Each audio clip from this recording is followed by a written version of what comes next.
Hello students, आज हम coordination compound का वन शॉट में रिवीजन करने जा रहे हैं अभी। और यह लेक्चर मैं यह सोच के बना रहा हूं कि आपने मेरी जो कोऑर्डिनेशन कंपाउंड की है पूरी सीरीज देख ली है और अब आप रिवाइज करने जा रहे हो। ठीक है, शुरू करते हैं। तो सबसे पहले बात आती है कि कोऑर्डिनेशन कंपाउंड का हमारी लाइफ में क्या यूज है। आपने हीमोग्लोबिन नाम सुना होगा, वो क्या होता है? आयरन का कोऑर्डिनेशन कंपाउंड है। आपने विटामिन B12 का नाम सुना होगा, उसे हम क्या कहते हैं? साइनोकोबालामिन कहते हैं। वह क्या है? कोबाल्ट का कोऑर्डिनेशन कंपाउंड है। आपने इंसुलिन नाम सुना है, वो जिंक का क्या है? कोऑर्डिनेशन कंपाउंड है। इसके अलावा आपको पता है कि प्लांट्स की जो लीफ होती हैं, पत्तियां होती है, वो क्या होती है? हरे रंग की होती है। क्यों भाई? क्लोरोफिल की वजह से। क्लोरोफिल क्या है? मैग्नीशियम का कोऑर्डिनेशन कंपाउंड है। ठीक है, तो इस तरह से कोऑर्डिनेशन कंपाउंड के बहुत सारे यूज होते हैं। कैंसर की ट्रीटमेंट के लिए सिस्प्लेटिन यूज होती है ना, तो वो भी क्या है? कोऑर्डिनेशन कंपाउंड है। तो बहुत सारे यूज हैं अभी, तो हम डिस्कस करते हैं डिटेल में। सबसे पहले बात आता है कि कोऑर्डिनेशन कंपाउंड होता क्या है। समझो अभी मैं एक कॉम्प्लेक्स के एग्जांपल से समझा रहा हूं आपको कि FeCN6 है और यहां मान लो कि K4 लगा हुआ है। ठीक है, अब देखो इस स्क्वायर ब्रैकेट के अंदर वाला पार्ट को हम कहते हैं कोऑर्डिनेशन एंटाइटी। इसे क्या कहते हैं? कोऑर्डिनेशन एंटाइटी या कोऑर्डिनेशन स्फीयर बोल देते हैं। और दूसरा ये वाला जो एटम है इसे बोलते हैं सेंट्रल मेटल एटम या सेंट्रल मेटल आयन। क्लियर है? ये जो बाहर वाला पार्ट है इसे बोलते हैं काउंटर आयन। क्या बोलते हैं? काउंटर आयन, या इसको आयोनाइजेशन स्फीयर भी बोलते हैं। जो बाहर वाला होता है उसके क्या कहते हैं? Ionisation sphere. मतलब ये आयोनाइज हो जाता है, ये वाला पार्ट आयोनाइज हो जाता है, इसलिए आयोनाइजेशन स्फीयर बोलते हैं भाई। ठीक है, इसके अलावा ये वाले क्या है? आपके लिगेंड है। ठीक है, और ये क्या है? हम अगर मोनोडेंटेंट लिगेंड यहां पर लगा हुआ है तो इसको हम कोऑर्डिनेशन नंबर बोल सकते हैं। ठीक है, अगर बाइडेंटेंट ट्राइडेंटेंट है तो ये नंबर आपका कोऑर्डिनेशन नंबर नहीं होगा। अब क्या होता है कि लिगेंड की सेंट्रल मेटल एटम के साथ एक स्पेशियल अरेंजमेंट होती है। पर्टिकुलर क्या होती है? स्पेशियल अरेंजमेंट होती है। जैसे ये सेंट्रल मेटल एटम है, इसके साथ लिगेंड क्या होते हैं? पर्टिकुलर एक शेप में अरेंज होते हैं, पर्टिकुलर जियोमेट्री में अरेंज होते हैं। इसे हम क्या कहते हैं? कोऑर्डिनेशन पॉलीहेड्रा कहते हैं। इसके बाद में आता है कि कोऑर्डिनेशन नंबर क्या होता है। कोऑर्डिनेशन नंबर सिंपल है कि number of coordinate bond formed by the central metal ion और atom is known as coordination number. यानी यह कितने कोऑर्डिनेट बॉन्ड बना रही है लिगेंड के साथ, वही उसका क्या होगा? कोऑर्डिनेशन नंबर होगा। जैसे इसमें कितने बन रहे हैं कोऑर्डिनेट बॉन्ड? 6 बन रहे हैं, तो इसका कोऑर्डिनेशन नंबर क्या हो गया? 6 हो गया। ठीक है, अब तो ये हो गया मोनोडेंटेंट लिगेंड का केस। अगर बाइडेंटेंट लिगेंड होते तो क्या होता? मान लो कि ये आयरन है, आयरन के साथ यहाँ EN लगा हुआ है, यहाँ EN लगा हुआ है और यहाँ EN लगा हुआ है, इथाइलिन डाइअमाइन। तो इसमें बाइडेंटेंट लिगेंड कितने हैं? 1 2 3। और कोऑर्डिनेट बॉन्ड कितने बन रहे हैं? 1 2 3 4 5 6 बॉन्ड बन रहे हैं। तो यहां कोऑर्डिनेशन नंबर हमने कैसे काउंट किया अभी? ये बाइडेंटेंट लिगेंड थे, यानी नंबर ऑफ लिगेंड को हमने 2 से मल्टीप्लाई कर दिया। या फिर मैं अगर ट्राइडेंटेंट हो तो क्या करेंगे? 3 से कर देंगे। यानी मैं ये कह सकता हूं कि नंबर ऑफ लिगेंड को अगर मैं उनकी डेंसिटी से मल्टीप्लाई कर दूं, डेंसिटी से मल्टीप्लाई कर दूं तो क्या आ जाएगा? कोऑर्डिनेशन नंबर आ जाएगा। नोट कर लो। अब देखो, तो अब लिगेंड को ही हम क्लासिफाई कर लेते हैं। सबसे पहले लिगेंड को हम किसके बेस पे कर सकते हैं? चार्ज के बेस पर और डेंसिटी के बेस पर। चार्ज के बेस पर क्या होते हैं लिगेंड? होते हैं वो न्यूट्रल भी होते हैं, कैटाइनिक भी होते हैं और एनाइनिक भी होते हैं। ठीक है, न्यूट्रल का एग्जांपल दे रहा हूं, जैसे कार्बन मोनोऑक्साइड है, न्यूट्रल है, अमोनिया है, न्यूट्रल है, थायो कार्बोनिल है, इसे कार्बोनिल बोलते हैं, इसे थायो कार्बोनिल बोलते हैं, न्यूट्रल है। ठीक है, इसके अलावा नाइट्रोसिल है, न्यूट्रल है, इथाइलिन डाइअमाइन है, न्यूट्रल है। ठीक है, तो वाटर है, न्यूट्रल है। तो ये जिन पे कोई चार्ज नहीं होता वो न्यूट्रल लिगेंड में आ जाता है। कैटाइनिक में क्या आएगा आपका? NO प्लस है, नाइट्रोसोनियम आयन आता है। NO2 प्लस है, नाइट्रोलियम आयन होता है। NH2 NH3 प्लस है, हाइड्रोजीनियम आयन होता है। ये क्या है? कैटाइनिक लिगेंड है। इसके बाद में एनाइनिक क्या होते हैं? जैसे क्लोराइड हो गया, फ्लोराइड हो गया, ब्रोमाइड हो गया, साइनाइड हो गया, हाइड्रोक्साइड हो गया। ये सारे इसमें किस में आ जाते हैं? आपके एनाइनिक लिगेंड में आ जाते हैं। यानी इन पे नेगेटिव चार्ज है, एनाइनिक है, पॉजिटिव चार्ज है, कैटाइनिक है, कोई चार्ज नहीं है, न्यूट्रल है।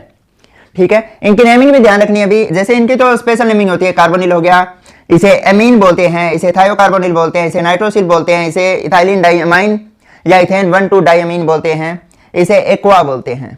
ठीक है, तो लिगेंड के ऊपर मैंने पूरा लेक्चर बना रखा है, आप देख चुके हो और इनकी नेमिंग आपको अच्छे से आती है, ये मैं मान के चल रहा हूं। इसे क्या बोलते हैं? नाइट्रोसोनियम बोलते हैं। इसे क्या बोलते हैं? नाइट्रोलियम बोलते हैं, इसे हाइड्रोजीनियम बोलते हैं। ये क्या होता है? जैसे क्लोराइड है, इस केस में क्या होगा? एनाइनिक लिगेंड में हम लास्ट से ई हटा के ओ लगा देंगे। क्लोराइड है तो क्लोराइडो, ब्रोमाइड है तो ब्रोमाइडो, साइनाइड है तो साइनाइडो, हाइड्रोक्साइड है तो हाइड्रोक्साइडो। ठीक है, इस तरह से बनेगा इसमें। ठीक है, ये नेमिंग मैंने आपको बता दी है।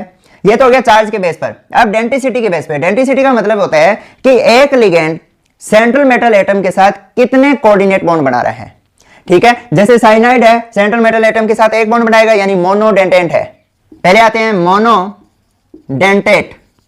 मोनोडेंटेंट मतलब इनमें क्या होगा, वन डोनर एटम होगा, यानी एक लोन पेयर डोनेट करेंगे। ठीक है, जैसे आपका ये एग्जांपल दिया था मैंने, साइनाइड है, मोनोडेंटेंट है, एक लोन पेयर डोनेट कर रहा है। वाटर है, एक लोन पेयर डोनेट करेगा, मोनोडेंटेंट है। इसके अलावा आपका क्लोराइड, ब्रोमाइड, ये सारे क्या है, एक लोन पेयर डोनेट कर रहे हैं। अमोनिया है, तो ये क्या है, मोनोडेंटेंट है। बाइडेंटेंट मतलब इसमें क्या होंगे, दो डोनर एटम होंगे। दो डोनर एटम है तो मतलब ये लिगेंड सेंट्रल मेटल एटम को दो लोन पेयर डोनेट करेंगे।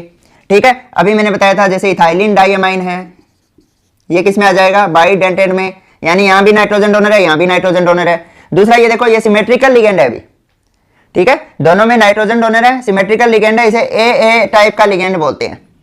क्लियर है। एक आपका जैसे ऑक्जेलेट है, ये भी आपको दिख रहा है सिमेट्रिकल है, दोनों में ऑक्सीजन डोनर है, ये भी क्या होगा, ए टाइप का होगा, इसे ऑक्जेलेटो बोलेंगे, इसे इथेन 1,2 डाइमाइन बोलेंगे। इसके अलावा आपको पता है CH2, यहां पर C double bond O minus और यहां NH2 हो, क्या होता है, ये ग्लाइसिनेटो बोलते हैं इसे। यह अनसिमेट्रिकल है, यहां ऑक्सीजन डोनर है, यहां नाइट्रोजन डोनर है। ठीक है, इसे क्या बोलते हैं, ग्लाइसिनेटो। अनसिमेट्रिकल है तो AB टाइप डोनर बोलते हैं, मतलब दो अलग अलग डोनर एटम है, इसलिए मैंने A भी लिख दिया। अब दूसरा देखो भी, इसमें क्या होता है, इसको मैं ऐसे भी रिप्रेजेंट कर सकता हूं, यहां ऑक्सीजन और नाइट्रोजन डोनर है ना, तो मेटल के साथ ऐसे रिप्रेजेंट कर सकते हैं। क्लियर, यहां जैसे ऑक्सीजन डोनर है तो कई बार ऐसे भी लिखा मिलेगा आपको, तो ये ऑक्जेलेटो होगा, ये ग्लाइसिनेटो होगा, और यहां पर क्या होगा, नाइट्रोजन है, तो ये आपका क्या हो जाएगा, इथेन 1,2 डाइमीन हो जाएगा। या शॉर्ट में इसे EN लिखते हैं, इसे GLY लिखते हैं, इसे ऑक्स लिखते हैं। इन पे 1 यूनिट नेगेटिव चार्ज है तो यूनिट नेगेटिव चार्ज भी लगा देते हैं। मोस्ट इंपोर्टेंट है, नोट करो। अब एक बात ध्यान रखो, अब जैसे ये आपके बाइडेंटेंट लिगेंड है, जैसे मैंने यहां मेटल बना दी, तो ये क्या हो गया, रिंग बन गई, 1 2 3 4 5 मेंबर रिंग बन गई। तो इस तरह के लिगेंड को हम किलेटिंग लिगेंड भी बोलते हैं, जो साइक्लिक रिंग बना लेते हैं, और जो रिंग बनी है इसे किलेट रिंग बोलेंगे। इस प्रोसेस को क्या बोलेंगे, किलेशन बोलेंगे।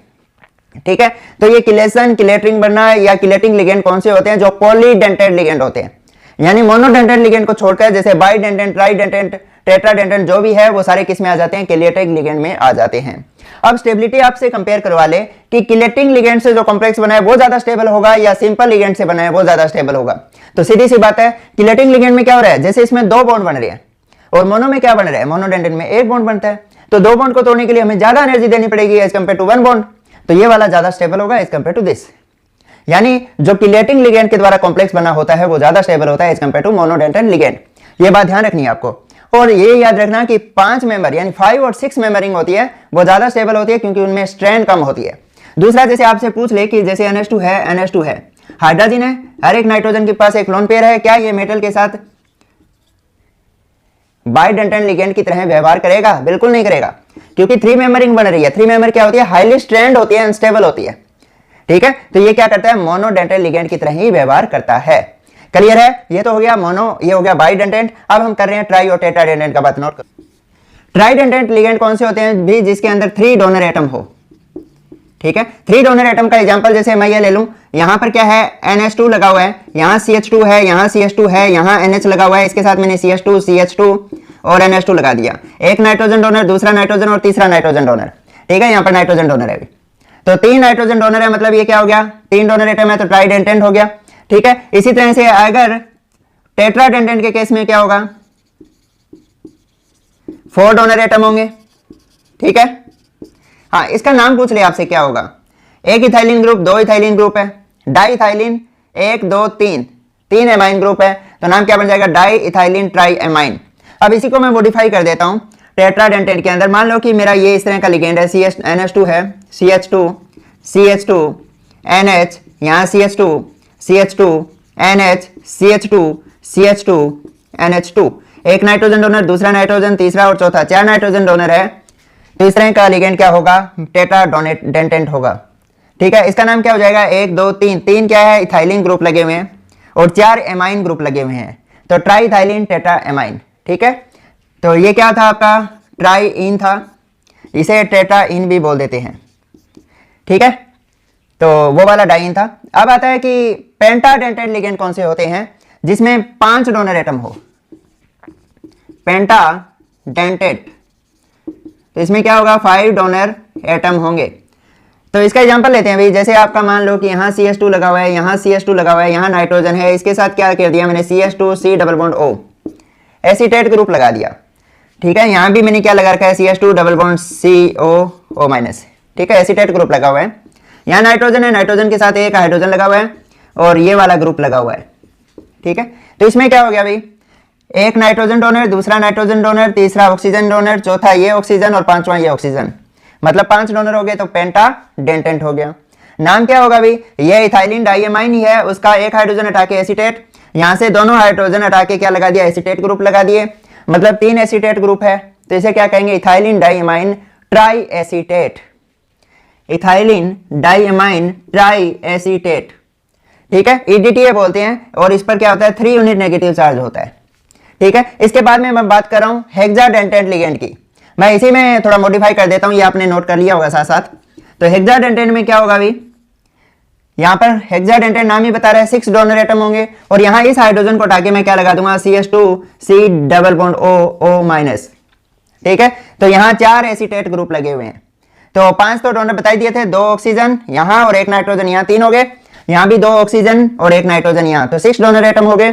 अब ये क्या था, वो था ट्राई एसीटेट, और ये क्या हो गया, tetra acetate, ethylene diamine tetra acetate, 4 acetate लगे हुए ना, तो चार्ज कितना हो जाएगा 1 2 3 4, उस पर 3 यूनिट नेगेटिव चार्ज था, इस पर क्या हो जाएगा 4 यूनिट नेगेटिव चार्ज हो जाएगा। ये डिफरेंस अभी, अगर 3 यूनिट नेगेटिव है, 3 मतलब ट्राई एसीटेट हो जाएगा, 4 मतलब टेट्रा एसीटेट हो जाएगा। ये क्या आपका हेक्साडेंटेट लिगेंड है। इसके बाद एक आप और पढ़ोगे फ्लेक्सीडेंटेट लिगेंड, ठीक है। फ्लेक्सी नाम बता रहा है, फ्लेक्सिबल मतलब जो फ्लेक्सिबल डेंटिसिटी शो कर रहे हो।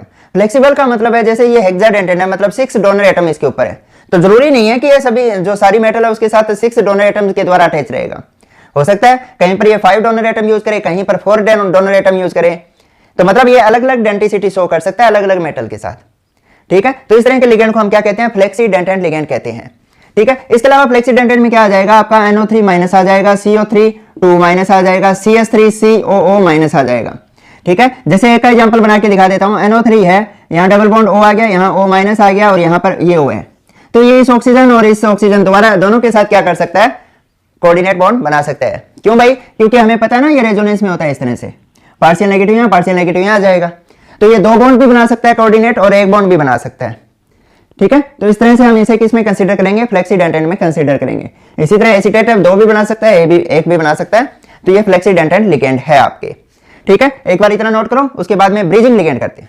ब्रिजिंग लिगेंड के तरह वही लिगेंड काम करेंगे जिनके पास एक से ज्यादा लोन पेयर होंगे, जैसे आपका OH माइनस हो गया, फ्लोराइड हो गया, क्लोराइड हो गया, इनमें क्या होता है एक से ज्यादा लोन पेयर होते हैं, तो ये ब्रिजिंग लिगेंड का काम कर सकते हैं। ब्रिजिंग लिगेंड का क्या काम होता है भाई, जैसे ये साइमल्टेनियसली एक से अधिक मेटल के साथ कोऑर्डिनेट बॉन्ड बनाते हैं, जैसे ये 2 कोबाल्ट है और यहाँ पर आपका मान लो कि OH नेगेटिव ग्रुप लगा हुआ है और यहाँ पर NH2 नेगेटिव ग्रुप लगा हुआ है, ठीक है। तो ये इसके साथ क्या करें, ब्रिजिंग लिगेंड का, ब्रिजिंग मतलब ब्रिज मतलब 2 मेटल एटम को जोड़ने का काम कर रहे हैं, ठीक है। और इनके पास क्या है, एक से ज्यादा लोन पेयर है, तभी तो ये साइमल्टेनियसली एक से ज्यादा मेटल के साथ कोऑर्डिनेट बॉन्ड बना रहे हैं, ठीक है। एग्जांपल लेते हैं, जैसे यहाँ पर मैंने NH3 4 ले लिया और यहाँ भी मैंने NH3 4 ले लिया, ठीक है। तो इस तरह के लिगेंड को हम क्या बोलते हैं, ब्रिजिंग लिगेंड बोलते हैं। क्लियर है। ऑक्सीडेशन स्टेट देखो +3 है, +3 है, +6 हो गया, -1 है, -1 है, कितना हो गया +4 रह गया, तो मैंने यहाँ +4 लगा दिया, ठीक है। इसके अलावा आते हैं आपके पाई एसिड लिगेंड।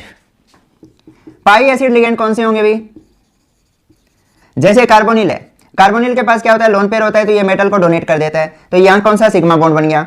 अब क्या होता है, कई बार मेटल के पास d इलेक्ट्रॉन, जो मतलब ये कह लेंगे कि मेटल का d ऑर्बिटल होता है वो फुली फिल्ड होता है, वो क्या करेगा, इस कार्बन के वैकेंट ऑर्बिटल में बैक बॉन्डिंग कर लेता है, ठीक है। यहां लिगेंड ने मेटल को इलेक्ट्रॉन पेयर डोनेट किए और यहां क्या कर रहा है कि मेटल का जो d ऑर्बिटल है वो फुली फिल्ड है, वो क्या कर रहा है, इस कार्बन के वैकेंट पाई स्टार ऑर्बिटल में इलेक्ट्रॉन डोनेट कर रहा है, ठीक है। इस तरह से जो बॉन्ड बनेगा उसे पाई बॉन्ड कहेंगे, ठीक है। तो यहां मेटल लिगेंड मेटल को दे रहा है, मेटल लिगेंड को दे रहा है, इस तरह से बॉन्ड बनता है, उसे हम क्या कहते हैं, सिनर्जिक बॉन्ड कहेंगे, इसे हम क्या कहेंगे, सिनर्जिक बॉन्ड कहेंगे। ये बात आपको ध्यान रखनी है। दूसरा ये बात ध्यान रखनी है कि जो इलेक्ट्रॉन लेता है उसे हम क्या कहते हैं, लुईस एसिड कहते हैं। ठीक है, तो ये कार्बोनिल है, जो लिगेंड है इलेक्ट्रॉन ले रहा है, तो मतलब एसिड की तरह काम कर रहा है, और इसे बॉन्ड कौन सा बन रहा है, पाई बन रहा है, तो इसलिए इसे हम क्या कहते हैं, पाई एसिड लिगेंड कहते हैं। क्लियर है। और इसी कारण क्या होता है कि यहां पर डबल बॉन्ड हो रही है, सिनर्जिक बॉन्डिंग हो रही है। सिनर्जिक बॉन्डिंग के कारण क्या होता है कि ये जो कार्बोनिल है, जो NO+ है और आपका CN- है, ठीक है, इनका बॉन्ड होता है मेटल के साथ बहुत ज्यादा स्ट्रॉन्ग होता है, इसीलिए स्ट्रॉन्ग फील्ड लिगेंड की तरह भी व्यवहार करते हैं। ये बात आपको ध्यान रखनी है। अगर आपको सेंट्रल मेटल एटम की ऑक्सीडेशन स्टेट निकालनी है, सिंपल है, उसके साथ जो भी आयन जुड़े हुए हैं उनको हटा दो, उसके बाद इसके ऊपर जो चार्ज बचेगा वो क्या होगी, इसकी ऑक्सीडेशन स्टेट होगी। या फिर आप इसकी ऑक्सीडेशन स्टेट क्या मान सकते हो, X मान सकते हो। तो इस पे क्या है, +1 चार्ज है तो 4 है, 4 × +1 हो जाएगा। प्लस क्या होगा, इसकी X है, और साइनाइड पे आपको पता है -1 होती है, कितनी है, 6 है, और ओवरऑल पे क्या है, 0 चार्ज है। तो क्या हो जाएगा, यहाँ +4 हो जाएगा, यहाँ +X हो जाएगा, -6 हो जाएगा, 0 हो जाएगा, मतलब X की वैल्यू क्या आ जाएगी, ये +6 होगा, ये -4 होगा, तो क्या हो जाएगा, +2 आ जाएगी। आसानी से निकाल सकते हो। ठीक है। हाँ, अब इसकी नेमिंग कैसे करते हैं, नेमिंग देखो भाई, नेमिंग करने का तरीका सिंपल सा है। पहले केटाइन का नाम लिखेंगे, फिर एनाइन का नाम लिखेंगे। यहाँ काउंटर आयन क्या है, केटाइन है, तो केटाइन का नाम पहले लिख दो, पोटेशियम। उसके बाद में क्या आएगा, अब इस कॉम्प्लेक्स के ऊपर चार्ज निकालो। कॉम्प्लेक्स पे कैसे निकलेगा अभी, अगर ये काउंटर आयन हटा दोगे तो इसके ऊपर चार्ज आ जाएगा, कितना आएगा, 4 यूनिट नेगेटिव आ जाएगा, है ना। कॉम्प्लेक्स पे चार्ज निकालना आसान है। आप जैसे आपको सेंट्रल मेटल एटम का चार्ज पता है, लिगेंड का चार्ज पता है, दोनों के चार्ज को जोड़ दो, कॉम्प्लेक्स पे चार्ज आ जाएगा, है ना। तो इसका नाम क्या करेंगे। अब एक बात हमेशा ध्यान रखो, ये कॉम्प्लेक्स क्या आपका एनायनिक है। एनायनिक कॉम्प्लेक्स में मेटल के नाम के पीछे एट लगाते हैं। अगर आपका कॉम्प्लेक्स कैटायनिक या न्यूट्रल होता तो मेटल का नाम एसएच रख देता। जैसे मैं यहाँ आयरन है तो मैं आयरन लिख देता और उसके बाद में रोमन में उसकी ऑक्सीडेशन स्टेट लिख देता। बट एनायनिक है तो नाम के पीछे हम एट लगाएंगे। और जैसे आपका यहाँ पर आयरन है, आयरन के नाम के लिए हम क्या लगाते हैं, फेरेट लगाते हैं। अगर सिल्वर होता है तो हम क्या लगाते हैं, अर्जेंटेट लगाते हैं, ठीक है। कॉपर होता है तो हम क्या लगाते हैं, क्यूप्रेट लगाते हैं, ठीक है। और इसी तरह जिंक होता है, जिंकेट बन जाता है आपका, ठीक है। प्लेटिनम होता है तो क्या बन जाता, प्लेटिनेट बन जाता। गोल्ड होता है तो क्या बन जाता, ओरेट बन जाता। एल्यूमिनियम होता है तो क्या बन जाता, एल्यूमिनेट बन जाता। क्रोमियम होता है तो क्या बन जाता भी, क्रोमेट। मैग्नीज होता है तो मैग्नेट, ये दूसरे वाला है भी, मैग्नेट बोल दो इसको, ठीक है। तो इस तरह से हम मेटल के नाम के पीछे क्या लगा रहे हैं, एट लगा रहे हैं। तो इसकी नेमिंग करो, पोटेशियम हो गया, इसका नाम क्या होगा, यहां पर लिगेंड लिखो आगे, हेक्सा साइनाइडो, और आगे क्या आ जाएगा, फेरेट आ जाएगा। और उसके बाद में मैंने क्या करनी है, इसकी ऑक्सीडेशन स्टेट लिख देनी है, ठीक है। अब एक बात ध्यान रखना, ये काउंटर आयन आपने यहां लिख दिया, इसके बाद में थोड़ा सा स्पेस दे दो और जो कोऑर्डिनेशन एंटाइटी के अंदर पूरी स्पीशीज है उसको सिंगल वर्ड में लिखोगे, कोई स्पेस नहीं दोगे। जैसे हेक्सा साइनाइडो फेरेट आपको दिख रहा है, मैंने कोई स्पेस नहीं दिया है। और इसके बाद में मैंने रोमन में इसकी ऑक्सीडेशन स्टेट है वो लिख दिया। कितनी है इसमें, +2 अभी निकाली थी हमने, तो ये इस तरह से लिख देंगे। मान लो एक कॉम्प्लेक्स आपका कोई केटाइनिक होता, तो केटाइनिक का क्या होता है, जैसे मैंने यहाँ Fe लिखा और 6 अमोनिया लगा दिए और इसके ऊपर क्या, यहाँ मैंने Cl3 लगा दिए। यहाँ Cl3 है तो इस पे +3 चार्ज हो जाएगा, इस पे कोई चार्ज नहीं होता। तो नेमिंग कैसे करोगे, पहले केटाइनिक पार्ट फिर एनाइनिक पार्ट। पहले मैं क्या लिखूंगा, हेक्सा, अमोनिया को मैं अमीन बोलता हूं, ए डबल एम आएगा भाई, ये ए भी रखना है, अमीन का ए भी रखना है, डबल एम आ जाएगा, हेक्सा अमीन। इसके बाद में आयरन ही लिखोगे इसको, क्योंकि ये कॉम्प्लेक्स क्या आपका केटाइनिक है। केटाइनिक में आयरन ही लिखते हैं, एनाइनिक के केस में हम एट वगैरह लगा देते हैं लास्ट में।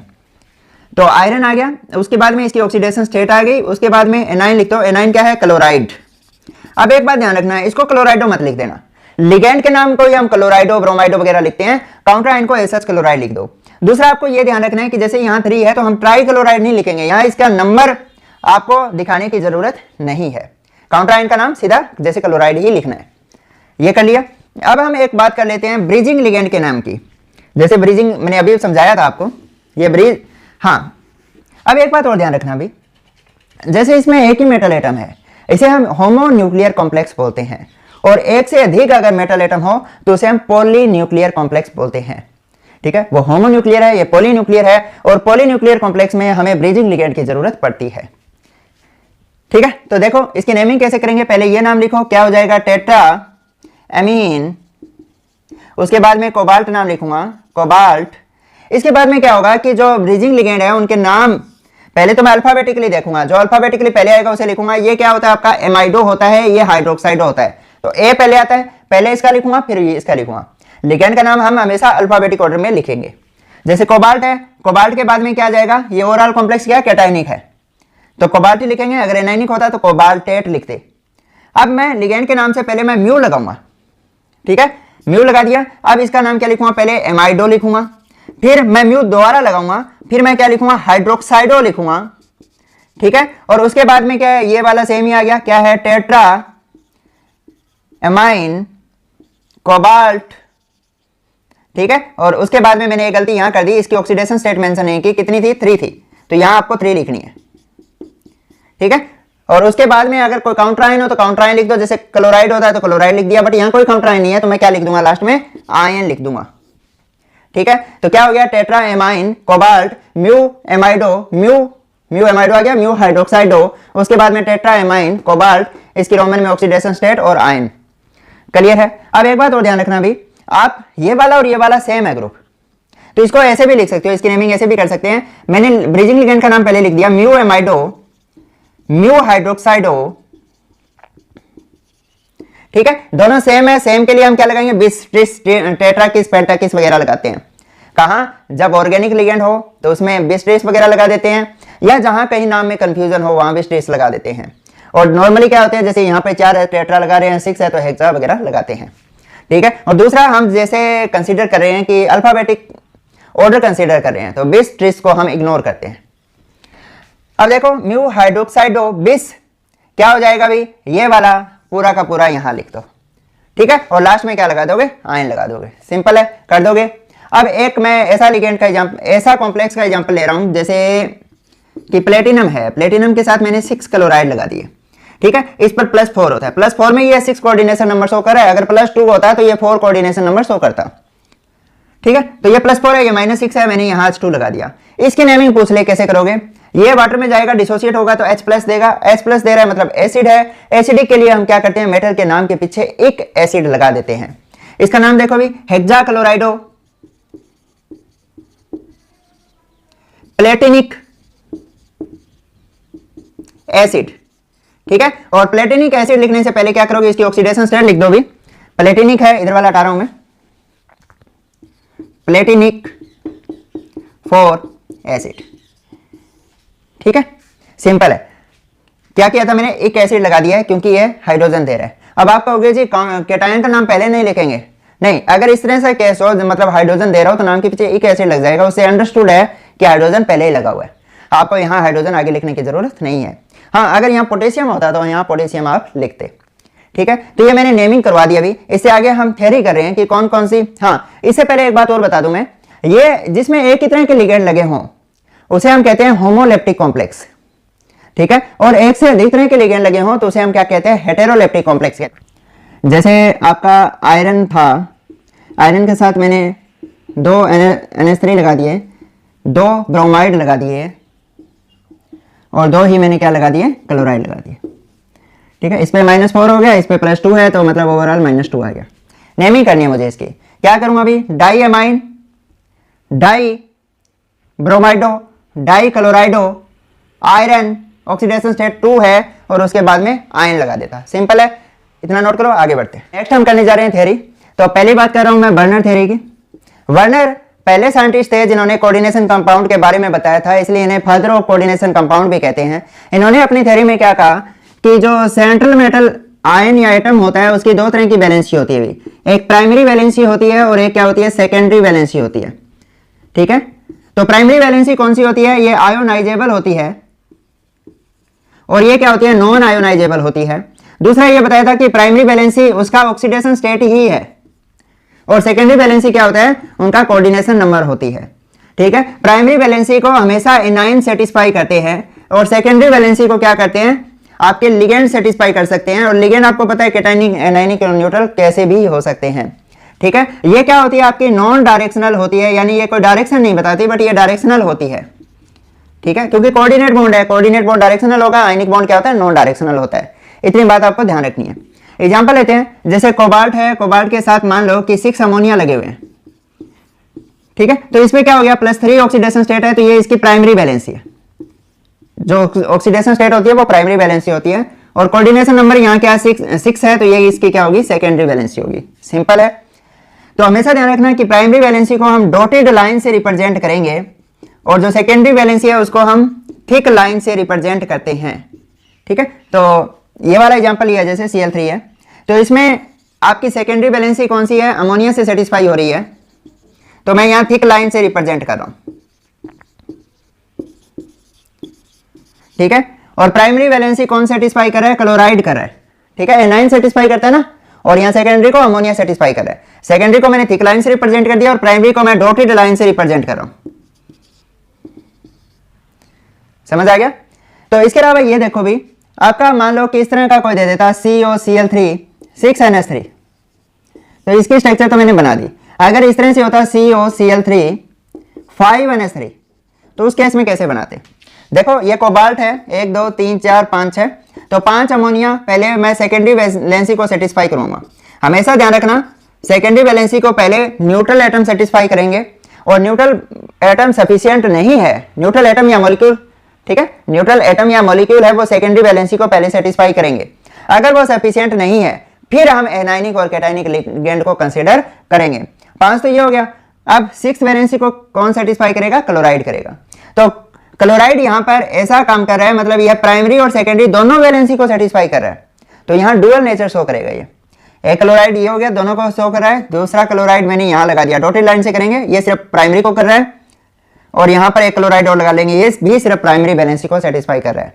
ये क्लोराइड ऐसा है जो प्राइमरी और सेकेंडरी दोनों को सेटिस्फाई कर रहा है। ठीक है, तो इस तरह से आपका कोई भी कंपाउंड आ जाए उसकी स्ट्रक्चर आप बना दोगे। मैं ज्यादा टाइम वेस्ट नहीं कर रहा क्योंकि मैं वर्नर थ्योरी में डिटेल में डिस्कस कर चुका हूँ, और यहाँ पर मुझे वन शॉट में बनाना है, मैं कम टाइम में बना रहा हूँ। ठीक, अगर यहाँ COCl3 6NH3 होता, COCl3 5NH3, इसके बाद में COCl3 4NH3, ठीक है, इसके बाद में COCl3 3NH3, क्या ये पॉसिबल है या नहीं हम देखते हैं। देखो इसको कैसे लिखता है, CONH3 6 और Cl3 आ जाता, इसको कैसे लिखता है, CONH3 5, यहाँ Cl आ जाता और यहाँ Cl2 आ जाता। इसको कैसे लिखता मैं, CONH3 4, यहाँ Cl2 आ जाता और यहाँ Cl आ जाता। इसको कैसे लिखता मैं, CONH3 3 और Cl3 आ जाता। ठीक है, यह स्ट्रक्चर बनाएंगे। हमने पहले भी कहा था कि सेकेंडरी लिगेंड है वो सेकेंडरी वैलेंस सॉरी जो न्यूट्रल लिगेंड है वो क्या करेंगे, पहले सेकेंडरी वैलेंसी को सेटिस्फाई करेंगे। तो यहाँ पे 6 है, इन्होंने सेकेंडरी वैलेंसी को सेटिस्फाई कर दिया, और यह प्राइमरी को कर रहा है जो एनाइनिक लिगेंड है। यहाँ 5 थे, तो एक क्लोराइड ऐसा है जो प्राइमरी और सेकेंडरी दोनों को सेटिस्फाई कर रहा है। यहाँ 4 न्यूट्रल है, तो ये 4 न्यूट्रल सेकेंडरी को सेटिस्फाई कर रहे हैं, बट हमें चाहिए सेकेंडरी वैलेंसी 6 है, हमें पता है ना, 6 कोऑर्डिनेशन नंबर है। तो दो एनाइन है वो सेकेंडरी को भी कर रहे हैं और प्राइमरी को भी सेटिस्फाई कर रहे हैं। ठीक है, यहाँ 3 क्लोराइड ऐसे हैं जो प्राइमरी और सेकेंडरी दोनों वैलेंसी को सेटिस्फाई कर रहे हैं। अब आपको ये पता है कि जो बाहर वाला पार्ट होता है वो आयोनाइजेबल होता है, तो ये आयोनाइज हो जाएगा, तो क्या क्या देगा अभी आपका, यहाँ बनेगा CONH3 6, और यहाँ क्या आ जाएगा 3 यूनिट पॉजिटिव चार्ज, और यहाँ 3 क्लोराइड आ जाएंगे। क्लियर है। तो यहाँ पर कितने आयन बन रहे हैं, 4 आयन बनेंगे, और यहाँ पर कितने बनेंगे भी 2 क्लोराइड, और ये आयन बनेगा 3, यहाँ 2 आयन बनेंगे, और यहाँ पर क्या है कोई आयन नहीं बनेगा। ठीक है, अगर मैं इसमें AgNO3 डालता हूं, AgNO3 क्या करता है, जो क्लोराइड होता है उसके साथ रिएक्ट करके AgCl बनाता है। ठीक है, और AgCl के क्या होते हैं, व्हाइट PPT बनते हैं। तो इसमें क्या है 3 क्लोराइड है, तो 3 मोल AgCl बनेगा। यहाँ क्या होगा 2 मोल AgCl बनेगा, यहाँ 1 मोल AgCl बनेगा, और यहाँ AgCl नहीं बनेगा। तो इस तरह से मैं यहाँ क्वांटिटेटिव एनालिसिस के द्वारा पता लगा सकता हूं कि कितने क्लोराइड आयन है वो काउंटर आयन के रूप में प्रेजेंट है। दूसरा देखो भी, कंडक्टिविटी से भी चेक कर सकते हैं, इसकी कंडक्टिविटी मैक्सिमम होगी और इसकी कंडक्टिविटी क्या होगी, होगी नहीं, है ना, क्योंकि 0 आयन है इसमें। तो इसकी सबसे ज्यादा, फिर इसकी और इसकी सबसे कम, क्योंकि जितने ज्यादा नंबर ऑफ आयन होंगे कंडक्टिविटी क्या होगी, उतनी ही ज्यादा होगी। कई बार ऐसा क्वेश्चन देकर आपसे पूछ लेगा कि कंडक्टिविटी का ऑर्डर लिखो, तो आपको पता होना चाहिए जितने आयन कंडक्टिविटी उतनी ही ज्यादा होगी। ठीक है, ये वर्नर थ्योरी थी। नेक्स्ट डिस्कस करें हम बैलेंस बॉन्ड थ्योरी। मैंने बैलेंस बॉन्ड थ्योरी को शॉर्ट में क्या लिखा है, VBT लिखा है। तो इसमें क्या होगा भी, इसके अकॉर्डिंग ये है कि कोई भी जैसे सेंट्रल मेटल एटम है वो लिगेंड के साथ बॉन्ड बना रही है, कब बनाएगी, जब उसके पास वैकेंट ऑर्बिटल होंगे। ठीक है, तो पहली कंडीशन ये है कि आपका सेंट्रल मेटल आयन या एटम के पास क्या होनी चाहिए, वैकेंट हाइब्रिडाइज्ड ऑर्बिटल होने चाहिए। ठीक है, तो इसमें एक बात ध्यान रखो कि ये मेटल है और ये लिगेंड है, लिगेंड लोन पेयर दे रहा है, मेटल ले रहा है, तो ये किसका काम कर रहा है, लुईस बेस का काम कर रहा है, यानी जो लोन पेयर डोनेट करते हैं वो लुईस बेस होते हैं। और ये क्या हो रहा है कि इलेक्ट्रॉन पेयर ले रहा है, तो मतलब ये किसका काम कर रही है, लुईस एसिड का काम कर रही है। ठीक है, और ये लोन पेयर तभी लेगी जब इसके पास वैकेंट ऑर्बिटल होंगे इक्वल एनर्जी और सेम शेप के, तो वो क्या होते हैं, हाइब्रिडाइज्ड ऑर्बिटल होते हैं। अब देखो आपका क्वेश्चन ये होगा, क्या सारे के सारे लिगेंड होते हैं वो लुईस बेस होंगे? बिल्कुल नहीं होंगे। जैसे आपका बेंजीन है वो लिगेंड का काम कर रहा है, बट हमें पता है ये लुईस बेस नहीं है, लोन पेयर तो डोनेट नहीं करेगा ना। हाँ, ये होता है कि सारे के सारे लुईस बेस होते हैं वो लिगेंड होते हैं, बट सारे के सारे लिगेंड होते हैं वो लुईस बेस नहीं होते। ये बात ध्यान रखनी है आपको। तो पहली बात है कि इसमें क्या होगा कि लिगेंड के फुली फिल्ड ऑर्बिटल और मेटल के वैकेंट ऑर्बिटल के बीच में क्या होती है, ओवरलैपिंग होती है, और इसी ओवरलैपिंग के कारण आपका क्या होता है, कोवेलेंट कोऑर्डिनेट बॉन्ड बनता है। अब देखो, अब नेक्स्ट पॉइंट ये आता है कि अगर हमें उस कॉम्प्लेक्स बनने के बाद में सेंट्रल मेटल एटम में कितने अनपेयर्ड या पेयर्ड इलेक्ट्रॉन है वो पता हो, तो हम उसके आसानी से हाइब्रिडाइजेशन निकाल लेंगे।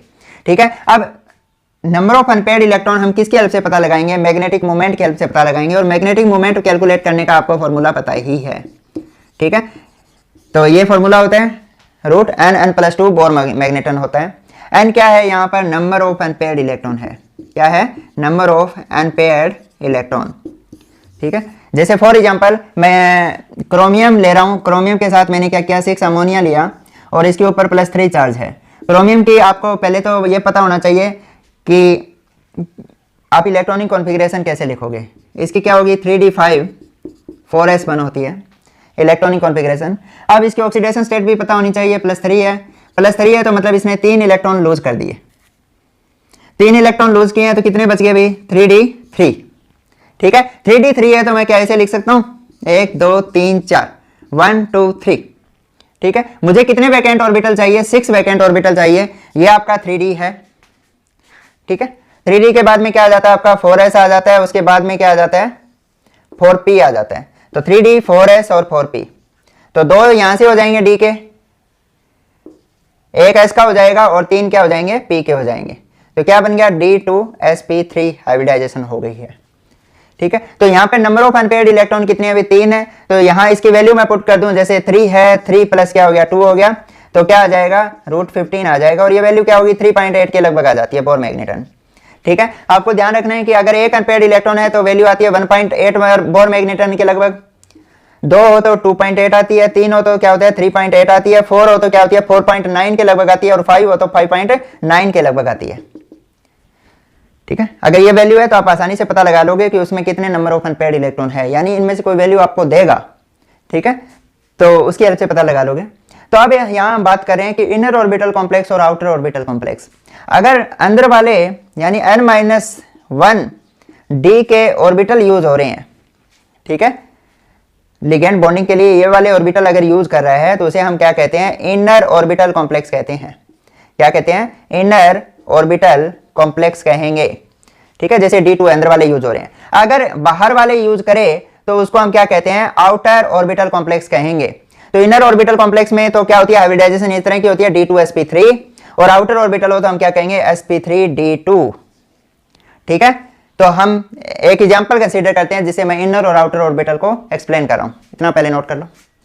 देखो भी, जैसे आयरन है, आयरन के साथ मैंने माना कि 6 साइनाइड जुड़े हुए हैं और इस पे चार्ज कितना हो गया, इसको मैंने माना है कि +3 स्टेट में है तो यहाँ ओवरऑल -3 आ गया। और दूसरा मैंने ये एग्जांपल लिया कि जैसे आयरन है, आयरन के साथ क्या है 6 फ्लोराइड जुड़े हुए हैं, यहाँ भी -3 आ जाएगा। आयरन +3 ऑक्सीडेशन स्टेट में है तो इसकी जो इलेक्ट्रॉनिक कॉन्फ़िगरेशन क्या हो जाएगी, 3d6 4s2 होते हैं ना, तो ये क्या रह जाएगी 3d5 रह जाएगी। दोनों के लिए सेम है, तो मैं क्या लिखूंगा यहाँ पर, ये 3d हो गया, ये आपका 4s हो गया, और ये आपका क्या हो गया 4p हो गया, 3d 4s 4p। ठीक है, तो साइनाइड क्या होता है आपका स्ट्रॉन्ग फील्ड लिगेंड है, और फ्लोराइड है वो क्या होता है, वीक फील्ड लिगेंड होता है। ठीक है, तो वैलेंस बॉन्ड थ्योरी में ये तो कह दिया कि जो स्ट्रॉन्ग फील्ड लिगेंड है उसमें लोअर स्पिन कॉम्प्लेक्स बनेगा, और आपका जो वीक फील्ड लिगेंड है उसमें हायर स्पिन कॉम्प्लेक्स बनेगा। बट इसमें यह कुछ नहीं बताया कि स्ट्रॉन्ग फील्ड लिगेंड कौन से होते हैं और वीक फील्ड लिगेंड कौन से होते हैं। वो किस में बताए गए, आपके क्रिस्टल फील्ड थ्योरी में बताए गए। बट एक बार आप ये फॉर एग्जांपल मान लो कि जैसे आपके जो वीक फील्ड लिगेंड होते हैं वो कौन से होते हैं, जिसमें ऑक्सीजन डोनर एटम हो या फिर हेलोजन डोनर एटम हो। ठीक है, फ्लोराइड, क्लोराइड, ब्रोमाइड, तो वो तो वीक फील्ड लिगेंड होते हैं। और स्ट्रॉन्ग फील्ड लिगेंड कौन से होते हैं, जिनमें कार्बन डोनर एटम हो एंड नाइट्रोजन डोनर एटम हो। क्लियर है। तो यहाँ कार्बन डोनर एटम है तो ये स्ट्रॉन्ग फील्ड लिगेंड हो गया, और यहाँ हेलोजन डोनर एटम है तो ये क्या हो गया आपका वीक फील्ड लिगेंड हो गया है। ठीक है, तो 5 इलेक्ट्रॉन है तो मैं ऐसे लिख दूं 1 2 3 4 5। ठीक है, तो स्ट्रॉन्ग फील्ड लिगेंड होंगे तो वो क्या करवा लेंगे, इन ऑर्बिटल को वैकेंट करवा लेंगे, क्योंकि हाइब्रिडाइजेशन क्या होगी, या तो D2sp3 होगी 6 कोऑर्डिनेशन नंबर के केस में, या फिर क्या हो जाएगी sp3d2 हो जाएगी। बट स्ट्रॉन्ग फील्ड है वो अंदर वाले खाली करवा लेंगे मतलब इनकी क्या करवा देंगे, पेयरिंग करवा देंगे, यहाँ शिफ्ट हो जाएगा। तो 2d तो ये यूज कर लेंगे और एक ऐसी ये यूज कर लेंगे और 3p ये वाला यूज कर लेंगे, तो हाइब्रिडाइजेशन क्या हो जाएगी D2sp3 हो जाएगी। अगर वीक होते तो वो पेयरिंग नहीं करवा पाते, जैसे फ्लोराइड है, फ्लोराइड पेयरिंग नहीं करवा पाएगा। तो यहाँ 1 2 3 4 5, इसके बाद में 4s आएगा, उसके बाद में क्या आएगा 4p आएगा, और उसके बाद में क्या आ जाएगा आपका 4d आ जाएगा, 3d 4s 4p और 4d। ठीक है, तो अब यह वीक है, पेयरिंग नहीं करवा पाएगा, मतलब बाहर वाले ऑर्बिटल यूज करेगा, एक s यूज कर लेगा, 3p यूज कर लेगा, और उसके बाद में क्या करेगा 2d यूज कर लेगा। तो यहाँ हाइब्रिडाइजेशन होगी sp3d2, यानी यहाँ बाहर वाले जो d के ऑर्बिटल यूज करे हैं, n d के जो ऑर्बिटल यूज किए हैं, तो ये आउटर ऑर्बिटल कॉम्प्लेक्स हो गया, ये अंदर वाले किए हैं मतलब n-1 d के जो ऑर्बिटल यूज किए हैं, तो ये इनर ऑर्बिटल कॉम्प्लेक्स हो गया। इसके बाद में क्या होगा, अभी इसमें क्या हो गया, नंबर ऑफ अनपेयर्ड इलेक्ट्रॉन है कम हो गए, तो ये क्या हो गया लो स्पिन हो गए, कंपेयर कर लो आप। ठीक है, यहां पर अनपेयर्ड इलेक्ट्रॉन क्या कम है, लो स्पिन, समझ रहे हो ना, जो हमने क्या किया था म्यू निकाला था, मैग्नेटिक मोमेंट थी ना, वो क्या स्पिन ओनली मैग्नेटिक मोमेंट है, तो लो स्पिन यानी वैल्यू क्या उसकी कम होगी, और यहां क्या होगी वैल्यू हाई है, 5 अनपेयर्ड इलेक्ट्रॉन है, तो ये क्या हो गया हाई स्पिन कॉम्प्लेक्स हो गया। क्लियर होगा, वो लो स्पिन, ये हाई स्पिन, वो इनर ऑर्बिटल, ये आउटर ऑर्बिटल। ठीक है, और इसके अलावा देखो अगर सारे के सारे अगर इलेक्ट्रॉन ये पेयर्ड होते तो कॉम्प्लेक्स आपका क्या हो जाता, डायामैग्नेटिक हो जाता, यानी एक भी अनपेयर्ड इलेक्ट्रॉन नहीं होता, और अगर अनपेयर्ड इलेक्ट्रॉन प्रेजेंट है, दोनों में प्रेजेंट है, दोनों ही क्या है पैरामैग्नेटिक हैं आपके। क्लियर है, एक बार इतना नोट करो फिर आगे बढ़ते हैं। हाँ जी, पहले मैं कोऑर्डिनेशन नंबर 6 के लिए बात कर रहा हूं कि कौन से मतलब जो नंबर ऑफ डी इलेक्ट्रॉन पर क्या इफेक्ट होगा स्ट्रॉन्ग फील्ड और वीक फील्ड लिगेंड का। मान लो डी में 0 1 2 3 इलेक्ट्रॉन प्रेजेंट है, तो उसके लिए चाहे स्ट्रॉन्ग फील्ड लिगेंड हो चाहे वीक फील्ड लिगेंड हो, हाइब्रिडाइजेशन D2sp3 ही रहेगी। अगर लिगेंड डी ऑर्बिटल में 8 9 और 10 इलेक्ट्रॉन प्रेजेंट है, तो उनमें चाहे स्ट्रॉन्ग फील्ड लिगेंड हो या वीक फील्ड लिगेंड हो, हाइब्रिडाइजेशन हमेशा क्या रहेगी sp3d2 रहेगी। और अगर डी के अंदर 4 5 6 7 इलेक्ट्रॉन प्रेजेंट है, तो उस केस में क्या होगा, अगर स्ट्रॉन्ग फील्ड लिगेंड है तो D2sp3 हाइब्रिडाइजेशन होगी, और वीक फील्ड लिगेंड है तो हाइब्रिडाइजेशन होगी sp3d2। अगर आपको इतना ये टेबल अच्छे से याद है तो आपका 1 मिनट में क्वेश्चन हो जाएगा। अब हम कोऑर्डिनेशन नंबर 4 का कंसीडर कर रहे हैं, तो इसमें क्या होगा, अगर डी के अंदर 7 8 और 9 इलेक्ट्रॉन है, तो अगर वहां पे स्ट्रॉन्ग फील्ड लिगेंड होगा तो DsP2 हाइब्रिडाइजेशन होगी, यानी स्क्वायर प्लेनर कॉम्प्लेक्स बनेगा। अगर वीक फील्ड लिगेंड है तो sp3 हाइब्रिडाइजेशन होगी, यानी टेट्राहेड्रल कॉम्प्लेक्स बनेगा। और अगर D10 हो तो चाहे स्ट्रॉन्ग फील्ड लिगेंड हो चाहे वीक फील्ड लिगेंड हो, हाइब्रिडाइजेशन आपकी क्या रहेगी sp3 होगी, यानी कॉम्प्लेक्स है वो टेट्राहेड्रल बनेगा, क्योंकि भरा हुआ है डी, तो वहां पे पेयरिंग कहां से होगी। हाँ, यहाँ पे D9 का केस कंसीडर करो भाई, D9 है मतलब डी में इस तरह से इलेक्ट्रॉन भरे हुए हैं 6 7 8 9। तो अब आप कहोगे जी D9 में आपने DsP2 हाइब्रिडाइजेशन कैसे करवा दी स्ट्रॉन्ग फील्ड लिगेंड के केस में। ठीक है, तो यहां भी क्या होगा, जैसे यहां से एक D वैकेंट करवाएगा ये वाला, एक S वैकेंट होगा और 2 P वैकेंट हो जाएंगे। ठीक है, तो ये क्या हो गया, ये तो वैकेंट ही थे पहले से, DsP2 हो जाएगा, और ये इलेक्ट्रॉन यहां से यहां जब कर जाएगा, तो यहां क्या होगा ट्रांसफेरेंस ऑफ इलेक्ट्रॉन हो रहा है। ठीक है, स्ट्रॉन्ग फील्ड लिगेंड के केस में होगा भी, स्ट्रॉन्ग फील्ड लिगेंड क्या करता है, इसको एनर्जी देता है जिससे ये एक्साइट होकर यहां चला जाता है, रिपल्सन होती है ना, रिपल्सन के कारण एनर्जी आती है। समझ आ गया, इसको ट्रांसफेरेंस को मैंने अच्छे से लेक्चर में एक्सप्लेन कर रखा है, मैं यहां ज्यादा टाइम नहीं देने वाला आपको। अब देखो यह स्ट्रॉन्ग फील्ड लिगेंड के केस में ही होगा, कहां होगा, D9 के केस में तो होता है कोऑर्डिनेशन नंबर 4 में, और D7 के केस में होता है जब कोऑर्डिनेशन नंबर आपका 6 हो, क्या ट्रांसफेरेंस ऑफ इलेक्ट्रॉन। एक बार इतना नोट करो, आगे बढ़ते हैं। अब बात करने जा रहे हैं हम स्पेक्ट्रोकेमिकल सीरीज की, ये स्पेक्ट्रोकेमिकल सीरीज है अभी आपकी। ठीक है, इसमें ये सबसे वाले वीक है आयोडाइड वगैरह, और आपको ये ध्यान रखना है कि वाटर तक वीक फील्ड लिगेंड है, और उससे आगे वाले क्या है आपके स्ट्रॉन्ग फील्ड लिगेंड है। इसमें क्या है आपका जो कार्बोनिल है वो सबसे स्ट्रॉन्ग होता है लिगेंड, और वो वाला क्या है सबसे वीक लिगेंड है। इनको याद रखने की एक ट्रिक है भी, कैसे याद रखोगे कि एक बार सचिन क्लास से नादानी में फरार हुआ। ठीक है, रिपीट कर देता हूं, एक बार सचिन क्लास से नादानी में फरार हुआ। ठीक है, ऐसे ऑक्जेलेट पानी भरे। ठीक है, ऐसे ऑक्जेलेट पानी भरे। उसके बाद लिखो भाई नशे में उड़ता अमोनिया फिरे। ठीक है, उसके बाद क्या लिखोगे, इन दिनों नशा कनाडा एंड कोलंबो में पहुंचा। ठीक है, तो आप अपनी ट्रिक कुछ भी बना लेना भी जो आपको इजी लगे।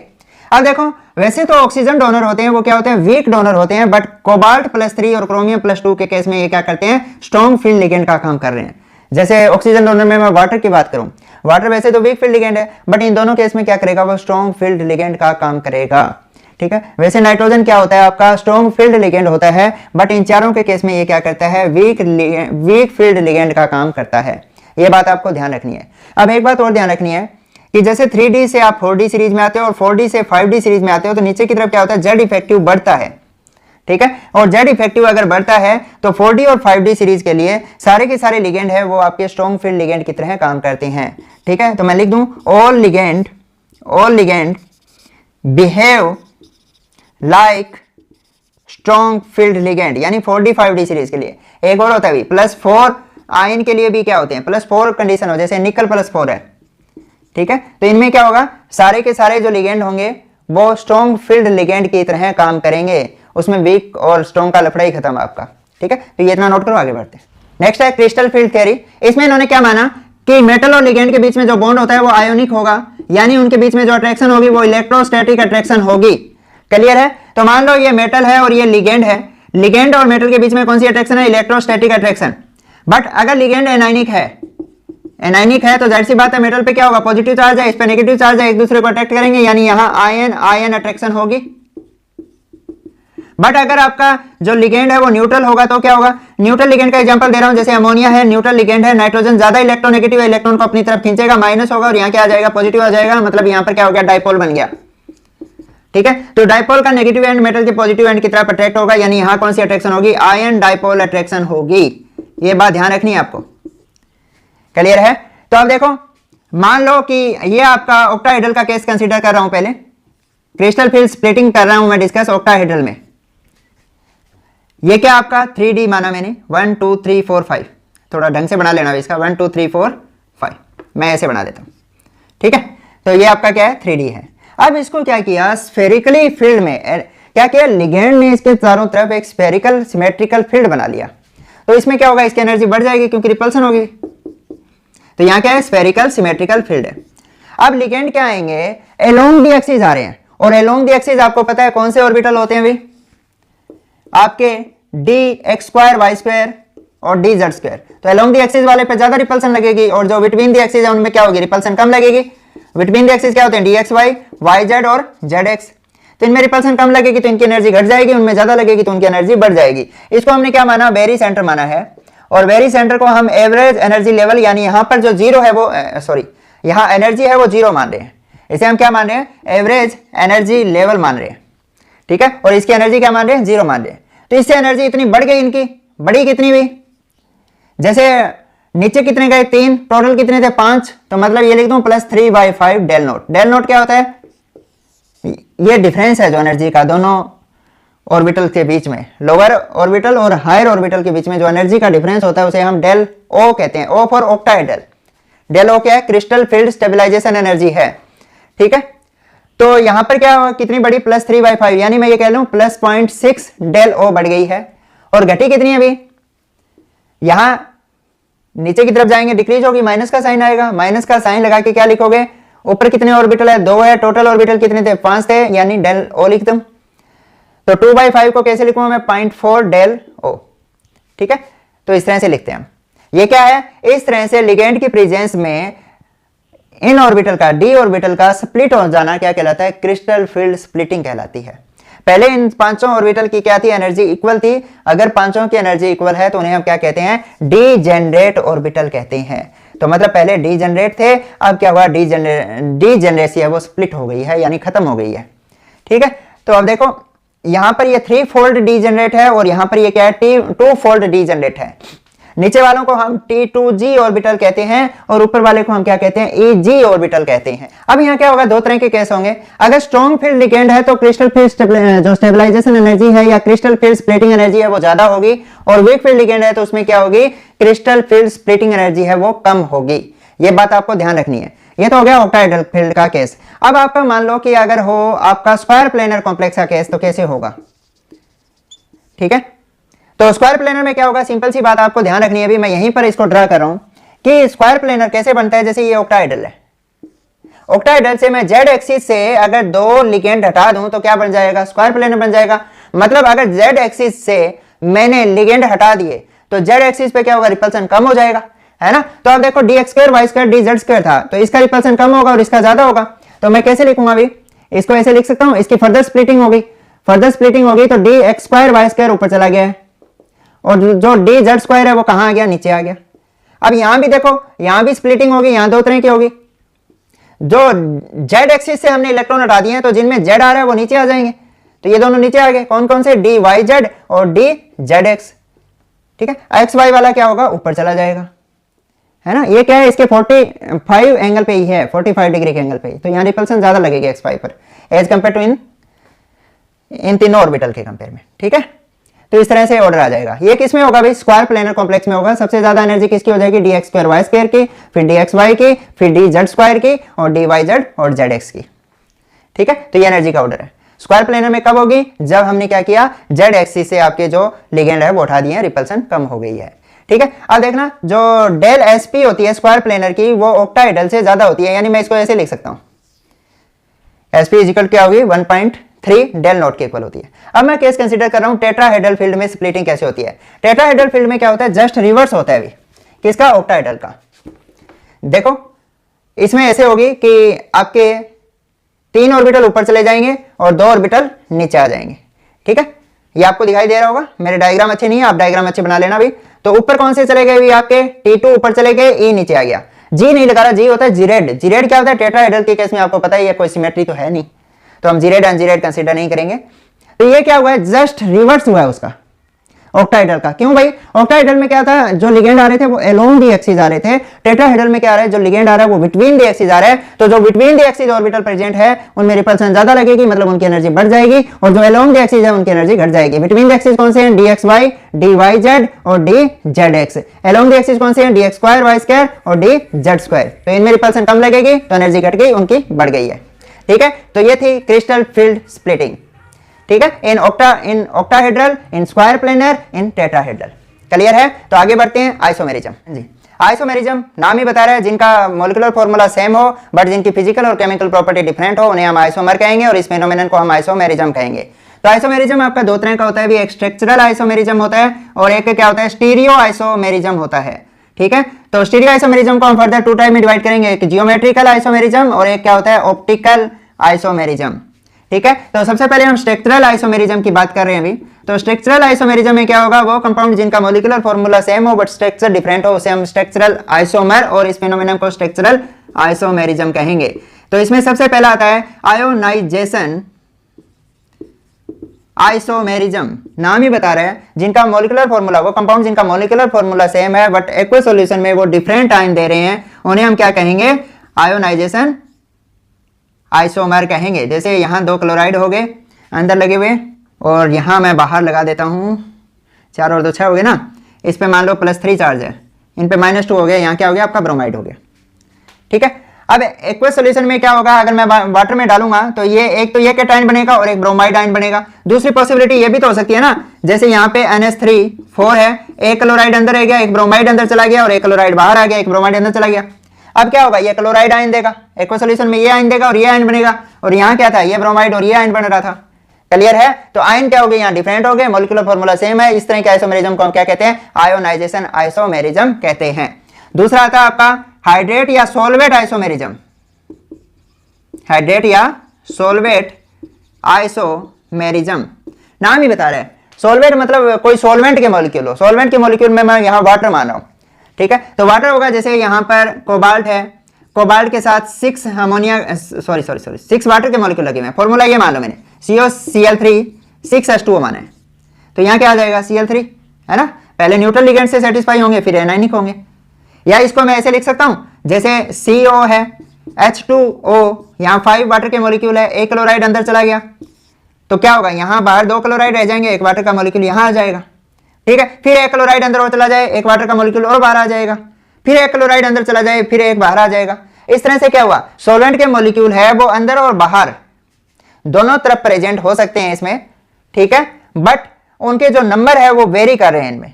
इस तरह के आइसोमर को हम क्या कहते हैं, सॉल्वेट या हाइड्रेट आइसोमर कहते हैं। क्लियर है? तो इसमें देखो, इसमें 3 क्लोराइड आयन और ये बनेगा, यहाँ 2 क्लोराइड आयन और ये आयन बनेगा, मतलब यहाँ नंबर ऑफ आयन भी डिफरेंट बन रहे हैं। यानी यह क्या होता है, जो हाइड्रेट या सॉल्वेट आइसोमर है, आइसोमेरिज्म है, वो आयोनाइजेशन आइसोमेरिज्म का एक स्पेशल टाइप है। ठीक है, हम ऐसे कह सकते हैं ना, क्योंकि आयन भी तो डिफरेंट बन रहे हैं। डिफरेंट मतलब यहाँ पे 4 बन रहे हैं, यहाँ 3 बन रहे हैं। ठीक है, और यहाँ पर क्या है कि जो सॉल्वेंट का मॉलिक्यूल है वो काउंटर आयन का भी व्यवहार कर रहा है और आपका लिगेंड की तरह भी व्यवहार कर रहा है। इसके बाद में थर्ड आ जाता है आपका लिंकेज आइसोमेरिज्म। नाम ही बता रहा है, या इसे साल्ट आइसोमेरिज्म भी कहते हैं। जैसे आपका कोबाल्ट है, कोबाल्ट के साथ 6 साइनाइड जुड़े हुए हैं और इसके ऊपर 3 यूनिट नेगेटिव चार्ज है। दूसरा ऐसे हो जाए, कोबाल्ट है उसके साथ NC जुड़ा हो और ये हो जाए 3 नेगेटिव।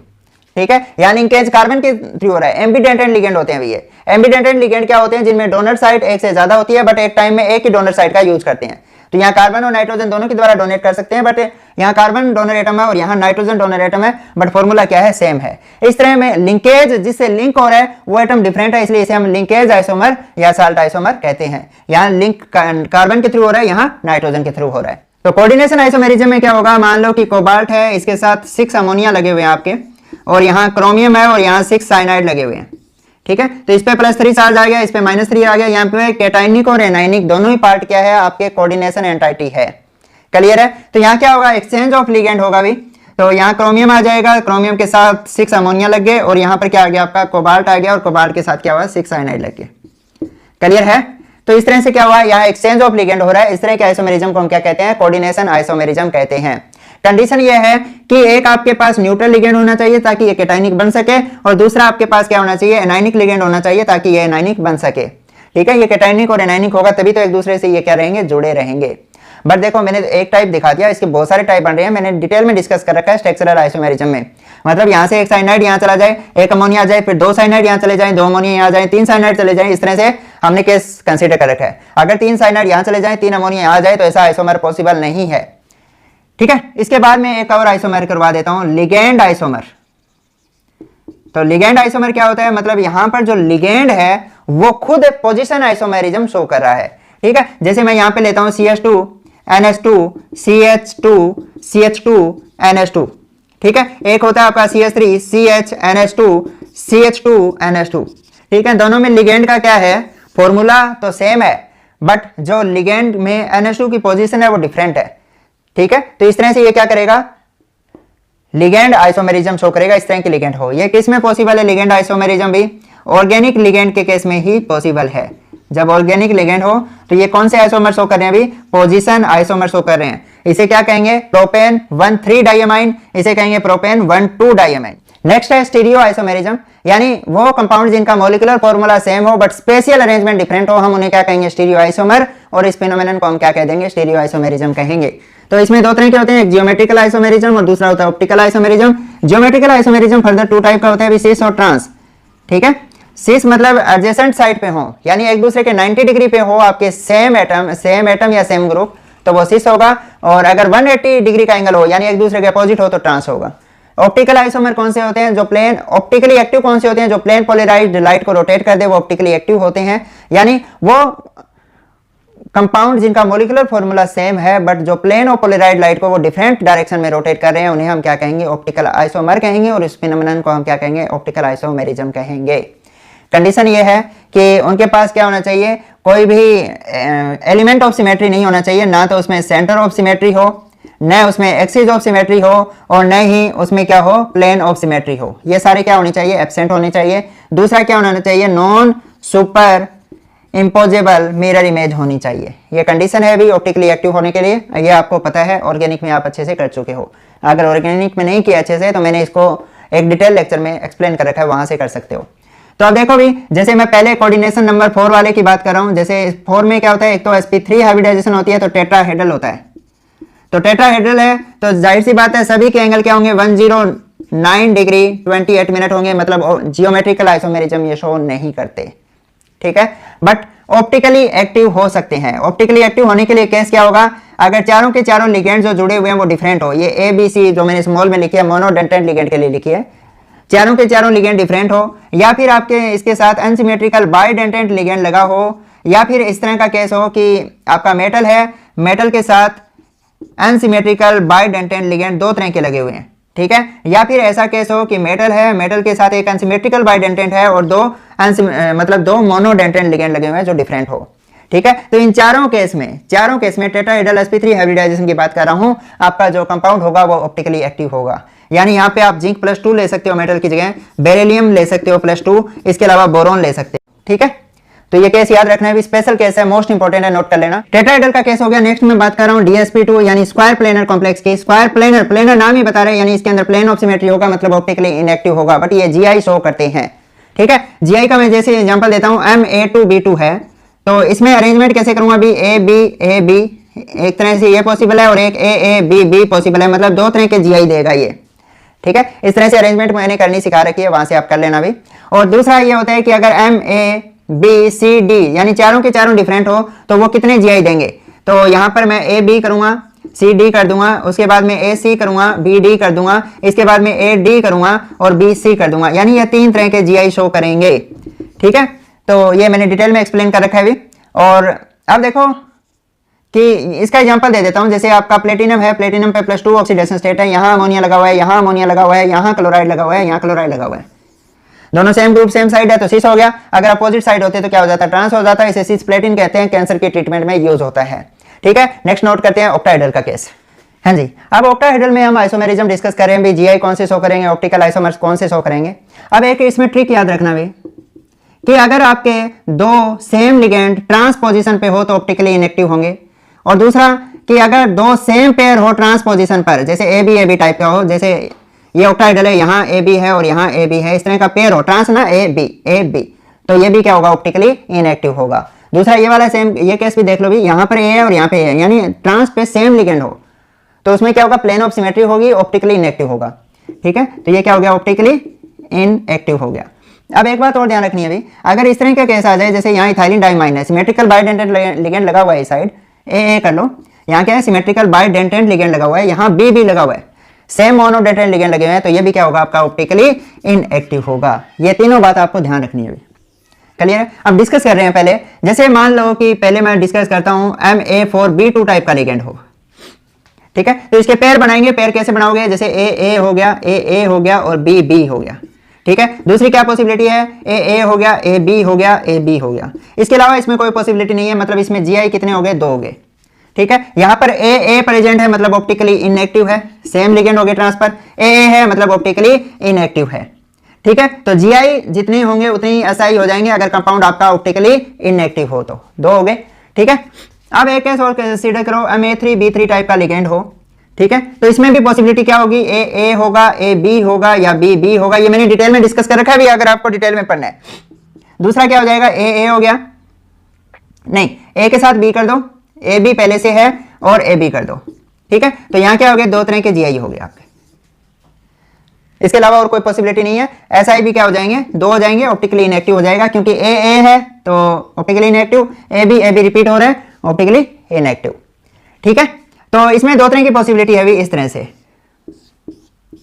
अगर तीनों लिगेंड सेम साइड हो, ठीक है, जैसे ये वाला है, यहां A हो, यहां A हो, एक ही फेस पे है तीनों, तो इसे फेसियल आइसोमर कहेंगे, और एक यहां पर जैसे B हो, यहां B हो और यहां B हो, ठीक है, इस तरह से। ये क्या है, मेरिडाइनल पे है, यहां A हो जाएगा ना, यहां B हो जाएगा, ये क्या है, मेरिडाइनल पे है, इसलिए इसे मर आइसोमर भी बोलते हैं, ठीक है। तो ये इंपॉर्टेंट है भी, ये फेसियल और ये मेरिडाइनल आइसोमर होता है, ठीक है। इसके बाद में ये तो हमने कंसीडर कर लिया कि इस तरह का केस हो। एक और केस कंसीडर कर लेता हूं भी, जैसे यहां पर Ma3B2C टाइप क्यों, तो इसमें क्या पॉसिबिलिटी होगी, A हो जाएगा, इसके बाद में AB हो जाएगा, उसके बाद में BC हो जाएगा, इसके अलावा क्या और कोई पॉसिबिलिटी है, AB हो जाएगा, AB हो जाएगा, AC हो जाएगा, ठीक है, इसके अलावा क्या कोई और पॉसिबिलिटी है? ए के साथ ए आ गया, ए के साथ नहीं, वो तो नहीं बनेगी पॉसिबिलिटी। ए के साथ बी के साथ सी आ गया, बी के साथ बी नहीं आया ना अभी तक। हाँ, तो ए के साथ ए आ गया, ए के साथ सी आ गया और बी के साथ क्या आ गया आपका? बी आ गया। 3 पॉसिबिलिटी, इसके अलावा कोई और है? जी नहीं। तो इसके जीआई कितने हो जाएंगे? 3 हो जाएंगे। ये भी क्या है? ऑप्टिकली इनएक्टिव है। ये सेम पेयर आ गया, ऑप्टिकली इनएक्टिव है। ये पेयर आ गया तो ऑप्टिकली इनएक्टिव है। तो इस तरह से ये क्या हो गया? जीआई 300 कर रहा है, ऑप्टिकली इनएक्टिव है, तो जीआई 300 कर रहा है, ऑप्टिकली इनएक्टिव है, तो एसआई कितने हो गए इसके अंदर? 3 हो गए।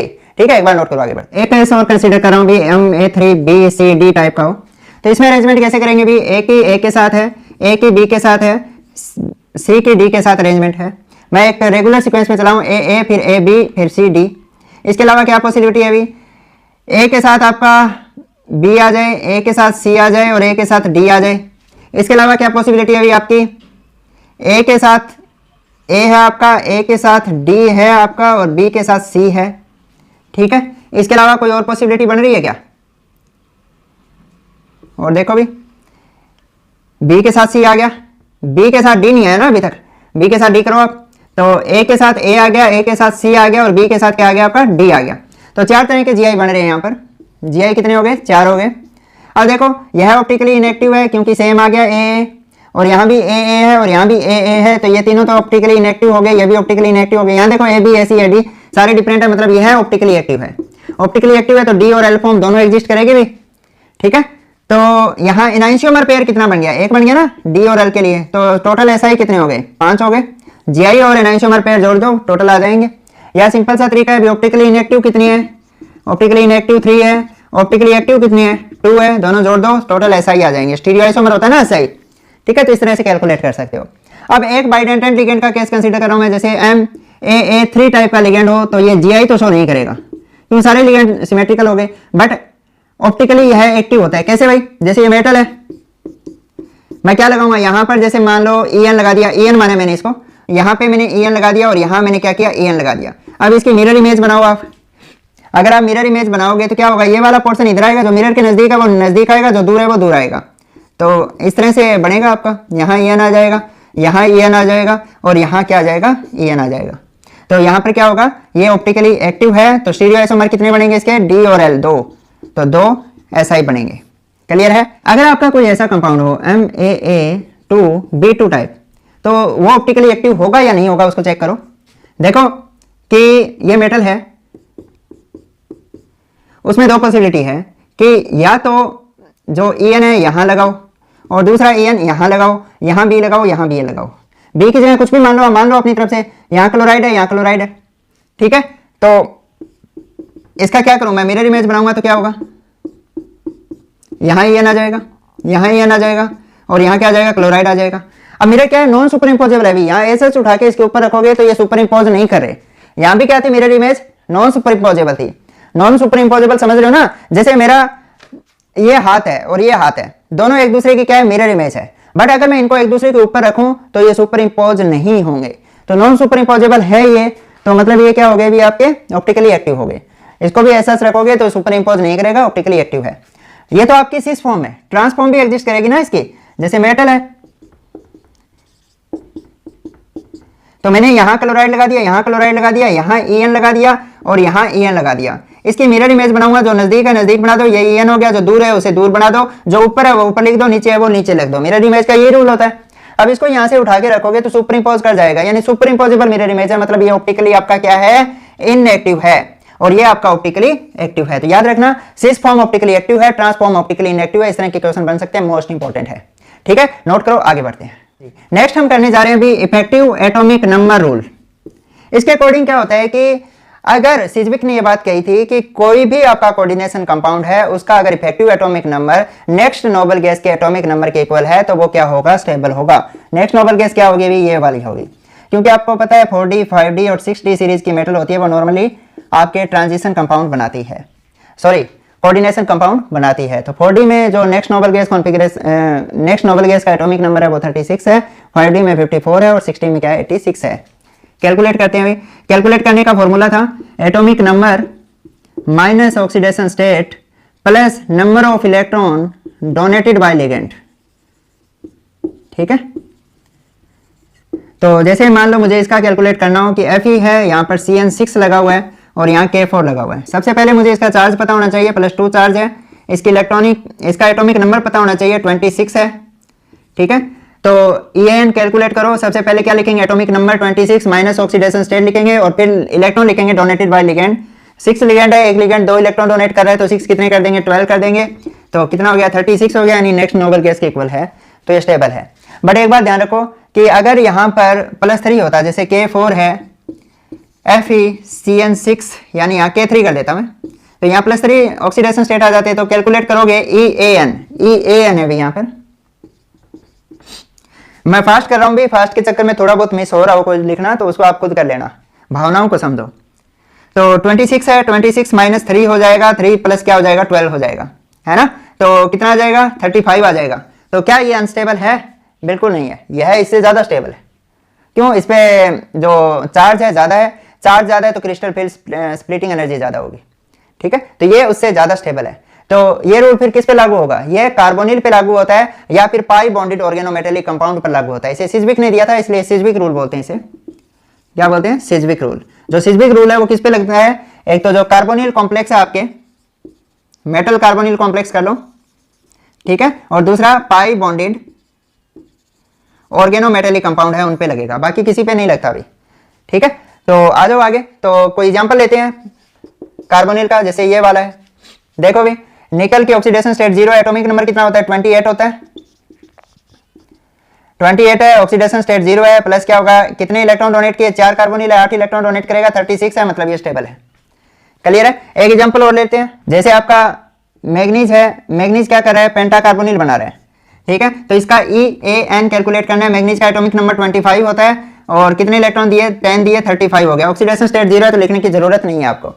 35 है तो अनस्टेबल है, तो ये स्टेबल होने के लिए क्या करेगा, एक इलेक्ट्रॉन लेगा। अगर यह एक इलेक्ट्रॉन लेता है तो ये क्या हो जाएगा, माइनस चार्ज आ जाएगा। इलेक्ट्रॉन लिया मतलब इसने दूसरे का ऑक्सीडेशन किया और खुद रिड्यूसिंग एजेंट की तरह व्यवहार कर रहा है, यानी ये क्या हो जाएगा, रिड्यूसिंग एजेंट की तरह व्यवहार करेगा। ये बात पता चल गई होगी आपको। ठीक है, दूसरा देखो कि इसका दूसरी पॉसिबिलिटी ये है, डाइमेराइजेशन भी हो सकता है। जैसे ये इस तरह से होता और यहाँ CO5 आ जाता और यहाँ CO5 आ जाता। ठीक है, डाइमेराइजेशन का मतलब यहाँ पर क्या बन गया, डेल बॉन्ड बन गया आपका। क्या बना अभी, डेल बॉन्ड, डेल्टा बॉन्ड। इसका EAN कैलकुलेट करें हम, कैसे करेंगे, 1/2 करूंगा पहले। 2 मेटल है, एक के लिए निकालना है मुझे। इसका 25 है, 25 इसका है, मतलब 50 हो गया। 10 इलेक्ट्रॉन इसने दिए, 10 इलेक्ट्रॉन इसने दिए, 20 हो गए। ठीक है, डेल बॉन्ड कितने इलेक्ट्रॉन होते हैं, इसमें 2 इलेक्ट्रॉन होते हैं, +2 कर दूंगा। ठीक है, दोनों का एटॉमिक नंबर मैंने प्लस कर दिया, 50 इसने इलेक्ट्रॉन दिए, इसने इलेक्ट्रॉन दिए, 10 लिगेंड है तो 20 इलेक्ट्रॉन देंगे, है ना, और 2 इलेक्ट्रॉन ये वाले प्लस कर दिए, तो क्या हो गया, 72/2 हो गया, यानी 36 आ गया। 36 है तो मतलब स्टेबल है। ठीक है, तो ये स्टेबल कैसे हो सकता है, या तो डाइमेराइजेशन के द्वारा या इलेक्ट्रॉन लेकर, है ना। अगर यहाँ 37 होता तो इलेक्ट्रॉन देके स्टेबल हो जाता, इलेक्ट्रॉन देता तो खुद किसकी तरह व्यवहार कर रहा है, रिड्यूसिंग एजेंट की तरह। और ये क्या ले रहा है, तो ये ऑक्सीडाइजिंग एजेंट की तरह व्यवहार कर रहा है। करेक्शन करना है इसमें, ये क्या कर रहा है, इलेक्ट्रॉन ले रहा है तो दूसरे का ऑक्सीडाइजेशन करवा रहा है, तो ऑक्सीडाइजिंग एजेंट की तरह व्यवहार कर रहा है। ठीक है, नोट करो, आगे बढ़ते हैं। अब नेक्स्ट है भी आपका ऑर्गेनोमेटेलिक कंपाउंड, वो कंपाउंड जिसमें मेटल का कार्बन के साथ डायरेक्ट बॉन्ड होता है, कार्बन किसकी भी, हाइड्रोकार्बन की कार्बन, उन्हें हम ऑर्गेनोमेटेलिक कंपाउंड कहेंगे। ये क्या होते हैं आपके, sigma bonded organometallic compound, pi bonded organometallic compound और sigma and pi bonded organometallic compound. ठीक है, 3 तरह के होते हैं। सिग्मा बॉन्डेड ऑर्गेनोमेटेलिक कंपाउंड जैसे RMgX है, यहाँ पे क्या है, मेटल है और यहाँ पे हाइड्रोकार्बन की कार्बन के बीच में डायरेक्ट बॉन्ड है, तो ये क्या हो गया, ऑर्गेनोमेटेलिक कंपाउंड हो गया। इसके अलावा आपने टेट्रा इथाइल लेड का नाम सुना होगा, एंटी नॉकिंग एजेंट के रूप में यूज होता है। ये भी क्या आपका सिग्मा बॉन्डेड ऑर्गेनोमेटेलिक कंपाउंड है, क्योंकि यहाँ पे सिग्मा बॉन्ड है। अब पाई बॉन्डेड का एग्जांपल मैंने आपको पहले भी दिया था, एक जैसे जेस साल्ट है आपका, प्लेटिनम है, इसके साथ 3 क्लोराइड लगे हुए हैं और यहाँ पे क्या है, CH2 डबल बॉन्ड CH2। यहाँ पर क्या, इसने अपनी पाई इलेक्ट्रॉन डेंसिटी के द्वारा सेंट्रल मेटल एटम के साथ बॉन्ड बना रखा है, इसलिए इन्हें हम क्या कहते हैं, पाई बॉन्डेड ऑर्गेनोमेटेलिक कंपाउंड कहते हैं। अब देखो भी, अब इसके ऊपर क्या है, +2 स्ट्रक्चर है, तो ये क्या होना है, इसके हाइब्रिडाइजेशन है, DsP2 है, यानी यह क्या होगा, स्क्वायर प्लेनर होगा। ठीक है, बट सारे के सारे एटम एक ही प्लेन में नहीं है इसमें। जैसे प्लेटिनम के साथ 3 क्लोराइड है, वो एक प्लेन में है। ठीक है, बट जो CH2 है वो इसके परपेंडिकुलर है, ये बात आपको ध्यान रखनी है। और उसका इलेक्ट्रॉन क्लाउड है वो क्या करेगा, इसके साथ मेटल के साथ ओवरलैप करेगा। तो ये क्या हो गया, इसमें मैं ये लिख सकता हूं PtCl3 है वो क्या हो गया, परपेंडिकुलर है किसके भी, C2H4 के, इथीन के। ठीक है, अब देखो यहां पर क्या होती है, बैक बॉन्डिंग होती है। बैक बॉन्डिंग को कैसे समझोगे आप, कि मान लो ये हाइड्रोजन है कि इसके पास वैकेंट ऑर्बिटल है कार्बन के पास, और प्लेटिनम का डी ऑर्बिटल जो फुल्ली फिल्ड है, ठीक है, प्लेटिनम का fully filled D orbital carbon के पाई स्टार एंटी बॉन्डिंग के साथ ओवरलैप करके क्या करता है, बैक बॉन्डिंग करता है। ठीक है, इसे सिनर्जिक इफेक्ट बोलते हैं। क्या बोलते हैं इसे, सिनर्जिक बॉन्डिंग कह दो या सिनर्जिक इफेक्ट कह दो। ठीक है, ध्यान रखना यहां लिगेंड ने मेटल को इलेक्ट्रॉन डोनेट किए, यहां मेटल है वो लिगेंड को इलेक्ट्रॉन डोनेट कर रहा है, इसे हम बैक बॉन्डिंग कहेंगे। और इस तरह से जो बॉन्ड बन रहा है उसे सिनर्जिक बॉन्ड कहते हैं। तो यहां कौन सा बॉन्ड बनेगा, पाई बॉन्ड बनेगा अभी। ठीक है, ये बॉन्ड कब बनेगा, जब इसके पास वैकेंट ऑर्बिटल होंगे। अब देखो यहां जो इलेक्ट्रॉन है पाई स्टार ऑर्बिटल में यानी एंटी बॉन्डिंग ऑर्बिटल में गए हैं, तो एंटी बॉन्डिंग ऑर्बिटल में गए हैं तो कार्बन कार्बन का जो बॉन्ड ऑर्डर है वो क्या हो जाएगा, डिक्रीज हो जाएगा, और बॉन्ड लेंथ है वो इंक्रीज हो जाएगी। कई बार क्वेश्चन ये आ जाता है, एक आपका जो फ्री इथीन है उसकी बॉन्ड लेंथ और एक जेस साल्ट, इसे जेस साल्ट बोलते हैं, एक जेस साल्ट के अंदर जो इथीन है उसकी बॉन्ड लेंथ में डिफरेंस क्या है। तो जो जेस साल्ट के अंदर इथीन है उसकी बॉन्ड लेंथ होती है वो ज्यादा होती है फ्री CH2 से, क्योंकि इसका बॉन्ड ऑर्डर क्या है, 2 है, और यहां बॉन्ड ऑर्डर क्या हो गया, डिक्रीज हो गया। आपको पता है बॉन्ड ऑर्डर क्या होता है, बॉन्ड लेंथ के इनवर्सली प्रोपोर्शनल होता है, ये बात ध्यान रखनी है। बट यहां पर जो मेटल और कार्बन के बीच में बॉन्डिंग है वो स्ट्रॉन्ग हो गई है।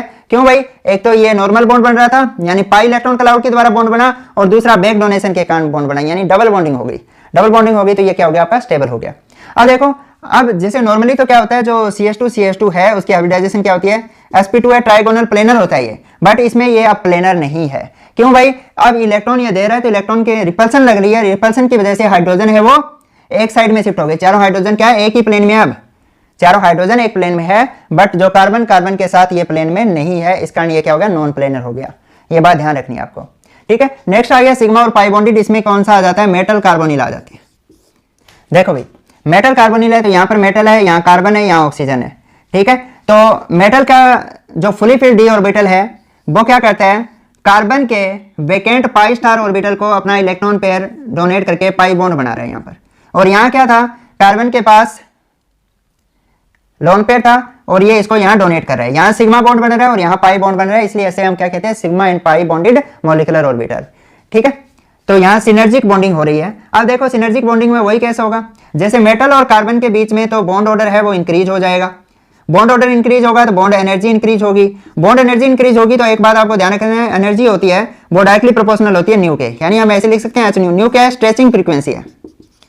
क्या है यहाँ पर, स्ट्रेचिंग फ्रीक्वेंसी है ना, तो स्ट्रेचिंग फ्रीक्वेंसी भी क्या हो जाएगी, बढ़ जाएगी, और बॉन्ड लेंथ है वो क्या हो जाएगी, डिक्रीज हो जाएगी। क्यों भाई, सिनर्जिक इफेक्ट के कारण।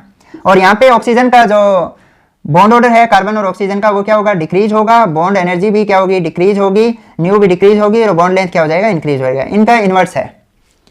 ठीक है, तो ये केस आपको ध्यान रखना है, मेटल कार्बन के बीच में सिनर्जिक बॉन्डिंग के कारण बॉन्ड ऑर्डर बढ़ जाता है और कार्बन और ऑक्सीजन का बॉन्ड ऑर्डर है वो घट जाता है। ठीक है, तो आगे बढ़ते हैं, फैक्टर अफेक्टिंग स्टेबिलिटी। स्टेबिलिटी की बात कर रहे हैं तो आपका जैसे आपका कोई जैसे मान लो कि कोऑर्डिनेशन कंपाउंड बन रहे हैं, Ma+4L है, ये मिलकर क्या बना रहे हैं, Ml4 बना रहे हैं। इसके लिए जो स्टेबिलिटी कांस्टेंट की वैल्यू होगी वो क्या होगी, ये इक्विलिब्रियम में अभी तो Ml4 यानी कंसंट्रेशन ऑफ प्रोडक्ट अपॉन में क्या होता है, कंसंट्रेशन ऑफ रिएक्टेंट होता है। तो बीटा की वैल्यू ये क्या है, ओवरऑल स्टेबिलिटी कांस्टेंट है, ये क्या है, स्टेबिलिटी कांस्टेंट है। तो स्टेबिलिटी कांस्टेंट की वैल्यू जितनी ज्यादा होगी आपका कंपाउंड की स्टेबिलिटी क्या होगी, उतनी ही ज्यादा होगी। क्लियर है। तो दूसरा क्या देखोगे, ये पहला फैक्टर हो गया। दूसरा ये देखोगे charge on central metal atom, charge on CMI।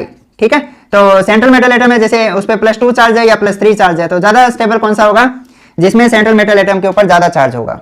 अगर ज्यादा चार्ज है तो क्या होगा, जेड इफेक्टिव बढ़ जाएगा, जेड इफेक्टिव बढ़ेगा तो मेटल और लिगेंड के बीच में इंट्रैक्शन बढ़ेगी, इंट्रैक्शन बढ़ेगी तो उसकी स्ट्रेंथ है वो भी बढ़ेगी। ये बात ध्यान रखनी है। इसके बाद में थर्ड आता है कि आप जैसे 3D से 4D सीरीज में जाते हो, 4D से 5D सीरीज में जाते हो तो जेड इफेक्टिव बढ़ता है, जेड इफेक्टिव बढ़ता है तो इस कारण से 4D और 5D की जो मेटल होती है उनके साथ सारे के सारे लिगेंड होते हैं वो किसकी तरह व्यवहार करेंगे, स्ट्रॉन्ग फील्ड लिगेंड की तरह व्यवहार करेंगे। ये बात ध्यान रखनी है आपको। क्लियर है। इसके बाद में क्या देखोगे आप कि आपका जो बेसिसिटी ऑफ लिगेंड है, बेसिसिटी ऑफ लिगेंड में कि लिगेंड कितनी आसानी से अपना इलेक्ट्रॉन पेयर डोनेट कर देगा, वो बेसिसिटी कहलाएगी। क्यों? लुईस बेस की तरह काम कर रहा है ना जो लोन पेयर डोनर होते हैं, तो जो जितनी आसानी से डोनेट करेगा उतना ही स्ट्रॉन्ग बॉन्ड बनेगा। ठीक है, तो कार्बन डोनर होते हैं सबसे अच्छे डोनर होते हैं। उसके बाद में कौन से आएंगे? नाइट्रोजन डोनर, उसके बाद में ऑक्सीजन डोनर, और उसके बाद में हेलोजन्स आते हैं। कार्बन डोनर का मतलब है जिसमें कार्बन डोनर एटम का काम कर रहा है, जैसे कार्बन मोनोऑक्साइड है, कार्बोनिल है, इसमें कार्बन डोनर है। नाइट्रोजन डोनर जिसमें जैसे अमोनिया, इसमें नाइट्रोजन डोनर है। और ऑक्सीजन डोनर जैसे आपका वाटर है, ऑक्सीजन डोनर है। यहाँ पे क्लोराइड हो गया तो यहाँ हेलोजन डोनर है। ठीक है, तो ये सबसे अच्छे डोनर क्यों होते हैं? क्योंकि इलेक्ट्रोनेगेटिविटी देखो, इसकी इलेक्ट्रोनेगेटिविटी सबसे कम है तो ये लोन पेयर आसानी से दे देगा। अगर इलेक्ट्रोनेगेटिविटी ज्यादा होती तो वो इलेक्ट्रॉन को अपनी तरफ अट्रैक्ट करे रखता, वो आसानी से देता नहीं। तो इसी कारण से हेलोजन क्या हो गए? पुअर हो गए। इधर की तरफ आपकी क्या हो रही है? इलेक्ट्रोनेगेटिविटी बढ़ रही है तो इलेक्ट्रॉन देने की टेंडेंसी घट रही है। तो नॉर्मली क्या होता है, कार्बन और नाइट्रोजन डोनर होते हैं वो क्या होते हैं? स्ट्रॉन्ग फील्ड लिगेंड होते हैं, और ये वाले क्या होते हैं? वीक फील्ड लिगेंड होते हैं। बट एक एक्सेप्शन है भी, इसमें जो एजाइड है, ठीक है, N3-1 एजाइड है, ये वीक फील्ड लिगेंड होता है। नॉर्मली तो बाकी सारे नाइट्रोजन डोनर क्या होते हैं? स्ट्रॉन्ग फील्ड होते हैं, बट ये वाला वीक फील्ड लिगेंड होता है। ठीक है, इसके अलावा स्टेबिलिटी डिपेंड किस पे कर रही है? जो स्टेबिलिटी है वो डायरेक्टली प्रोपोर्शनल है क्रिस्टल फील्ड स्प्लिटिंग एनर्जी के। यानी मान लो, और ये कहेंगे कि स्टेबिलिटी है वो स्ट्रॉन्ग फील्ड लिगेंड की ज्यादा होगी और वीक फील्ड लिगेंड की क्या होगी? कम होगी। जैसे आपको एग्जांपल दे दे, जैसे आयरन है, आयरन के साथ 6 साइनाइड जुड़े हुए हैं। ठीक है, और एक एग्जांपल दे दिया कि आयरन के साथ आपके 6 फ्लोराइड जुड़े हुए हैं। इन दोनों में से ज्यादा स्टेबल कौन सा कॉम्प्लेक्स होगा? ये वाला, क्योंकि साइनाइड है वो स्ट्रॉन्ग फील्ड है और फ्लोराइड है वो वीक फील्ड है। स्ट्रॉन्ग फील्ड है तो क्रिस्टल फील्ड स्प्लिटिंग एनर्जी ज्यादा होगी और कॉम्प्लेक्स क्या होगा? आपका ज्यादा स्टेबल होगा। इसके अलावा और ध्यान रखना है चिलेशन इफेक्ट। चिलेशन इफेक्ट में क्या होगा कि जो आपके लिगेंड चिलेट रिंग बना रहे हैं वो ज्यादा स्टेबल होते हैं एज कंपेयर टू मोनोडेंटेंट लिगेंड। ठीक है, और नॉर्मली क्या होती है? 5 और 6 मेंबर रिंग होती है, वो ज्यादा स्टेबल होती है। ये फैक्टर इफेक्टिंग थी। अब बात कर रहे हैं एप्लीकेशंस की। आपको मैंने जैसे शुरू में बताया था, जैसे हीमोग्लोबिन है वो क्या है? आयरन का कोऑर्डिनेशन कंपाउंड है। आपका ये विटामिन B12 है, ये क्या होता है? कोबाल्ट का कोऑर्डिनेशन कंपाउंड है। क्लोरोफिल है, यह मैग्नीशियम का कोऑर्डिनेशन कंपाउंड है। इंसुलिन है, ये किसकी होती है? जिंक का कोऑर्डिनेशन कंपाउंड है। कार्बोक्सी पेप्टाइडेज है, यह भी जिंक का क्या है? कोऑर्डिनेशन कंपाउंड है। ये तो बायोलॉजिकल सिस्टम में आपकी एप्लीकेशन है। दूसरी बात कर रहे हैं हम कि जैसे अगर लेड पॉइजनिंग हो गई है तो लेड पॉइजनिंग को ट्रीट करने के लिए हम EDTA का यूज करते हैं जो सोल्यूबल कॉम्प्लेक्स बना लेता है। ठीक है, इसके अलावा EDTA का यूज होता है estimation of hardness of water. किसके लिए? Estimation of hardness of water. क्यों भाई? क्योंकि हार्डनेस वाटर की किसकी वजह से होती है? कैल्शियम आयन की वजह से होती है, मैग्नीशियम आयन की वजह से होती है। तो EDTA क्या करता है? कैल्शियम और मैग्नीशियम के साथ सोल्यूबल कॉम्प्लेक्स बना लेगा जो हेल्पफुल रहेगी। इसके अलावा आपका यूज होता है कि इलेक्ट्रोप्लेटिंग में कैसे यूज करते हैं? इलेक्ट्रोप्लेटिंग होता है क्या? भी मेटल के ऊपर दूसरी मेटल की लेयर चढ़ाना क्या कहलाता है? इलेक्ट्रोप्लेटिंग कहलाती है। और ज्यादातर हम लेयर किसकी चढ़ाते हैं? या तो सिल्वर की, या गोल्ड की, या फिर कॉपर की। ठीक है, तो लेयर एक यूनिफॉर्म मैनर में कब बनेगी? जब आपकी मेटल स्लोली और यूनिफॉर्मली रिलीज होती रहे। ठीक है, तो वो कैसे पॉसिबल है? कोऑर्डिनेशन कंपाउंड के केस में। जैसे आपका सिल्वर है, सिल्वर का हम क्या कर लेंगे? कोऑर्डिनेशन कंपाउंड बना देंगे। तो कोऑर्डिनेशन कंपाउंड से आपकी जो मेटल है वो धीरे धीरे स्लोली रिलीज होती रहेगी। एक यूनिफॉर्म क्या होगी? लेयर एक मेटल के ऊपर दूसरी मेटल की बन जाएगी। ठीक है, इसके अलावा और क्या पॉसिबिलिटी है भाई? इसके अलावा हाँ, मोस्ट इंपॉर्टेंट है एस्टिमेशन में, यानी एनालिटिकल केमिस्ट्री में। एनालिटिकल में क्या होता है? जैसे निकल है, निकल की प्रेजेंस को मुझे डिटेक्ट करना हो तो मैं कैसे करूंगा भाई? निकल में क्या डाल दूंगा मैं? जो भी मुझे सैंपल दिया, मुझे एक सैंपल दे दिया और मुझसे पूछ लिया कि इसमें कौन सा आयन प्रेजेंट है। ठीक है, तो मैं उसमें DMG डाल के देखूंगा। अगर उससे रेड कलर आया, रेड कलर के PPT बने, तो उसमें निकल है। डाइमिथाइल ग्लाइकोजाइम डाला, वरना उसमें निकल नहीं है। दूसरा, अगर सैंपल दे दिया और मुझसे पूछ ले कि इसमें आयरन है या नहीं है, तो मैं क्या डालूंगा? उसमें पोटेशियम थायोसाइनेट डाल दूंगा। ठीक है, अगर रेड कलर वहां पे आया, कौन सा? ब्लड रेड कलर, तो मतलब उसमें आयरन है, वरना उसमें आयरन नहीं है। ठीक है, तो इस तरह से मैं इसकी प्रेजेंस को डिटेक्ट कर सकता हूं। बाकी एप्लीकेशन में डिटेल में डिस्कस कर चुका हूं भी। तो ये था। इसके अलावा एक 18 इलेक्ट्रॉन रूल हो रहा है, 18 इलेक्ट्रॉन रूल। इसमें क्या होता है? Number of electron in outermost shell plus number of electron donated bye ligand. Clear है? ये चेक करते हैं, स्टेबिलिटी चेक करने के लिए अभी 18 इलेक्ट्रॉन रूल है वो ऑर्गेनोमेटेलिक कंपाउंड की। ठीक है। मान लो मुझे कोई ऑर्गेनोमेटेलिक कंपाउंड दे दिया और मुझसे पूछ ले कि ये स्टेबल है या नहीं है, तो मैं 18 इलेक्ट्रॉन रूल से उसकी स्टेबिलिटी चेक कर सकता हूं। कैसे करूंगा? मान लो मुझे आयरन कार्बोनिल की स्टेबिलिटी पूछ ले, तो आयरन के आउटरमोस्ट सेल में कितने इलेक्ट्रॉन होते हैं? ऑक्सीडेशन स्टेट 0 है, तो यानी 3d6 4s2 8 इलेक्ट्रॉन होंगे। लिगेंड ने कितने दिए? 10 इलेक्ट्रॉन दिए, 18 इलेक्ट्रॉन है, तो मतलब ये स्टेबल है। आप कहोगे जी 18 इलेक्ट्रॉन से स्टेबिलिटी कैसे पता चलेगी? नॉर्मली जो ऑर्गेनोमेटेलिक कंपाउंड है वो कौन बना रहे हैं? 3d 4d और 5d सीरीज के मेटल बना रही है ना, तो 3d है मतलब 3d, और ये कॉन्फ़िगरेशन होती है ना, पहले 4s बढ़ते हैं, फिर 3d बढ़ते हैं, फिर 4p बढ़ते हैं। ठीक है, तो s में मैक्सिमम 2 इलेक्ट्रॉन, d में मैक्सिमम 10 इलेक्ट्रॉन, p में मैक्सिमम 6 इलेक्ट्रॉन भरे जाते हैं। अगर 18 इलेक्ट्रॉन है तो ये सारे फुली फिल्ड हो जाएंगे, और फुली फिल्ड है तो मतलब आपका कॉम्प्लेक्स क्या हो गया? स्टेबल हो गया। तो यही इसे 18 इलेक्ट्रॉन रूल कहते हैं, यानी पूरी सेल भरी हुई है तो वो स्टेबल है। तो ये वन शॉट में रिवीजन था अभी आपका कोऑर्डिनेशन कंपाउंड का। हो सकता है मैं थोड़ा फास्ट चला हूं और एक आधी संभव है कि मिस्टेक हो गई होगी, ठीक है, तो उसको इग्नोर करना आप। और अगर आपको डिटेल में पढ़ना है तो मैंने पहले ही बताया था, इसको मैंने क्या कर रखा है कि डिटेल में वीडियो बना रखे हैं, 13 लेक्चर बनाए हुए हैं, 13 लेक्चर हैं, उनको देखो आप। ठीक है, मिलते हैं जल्दी। All the best.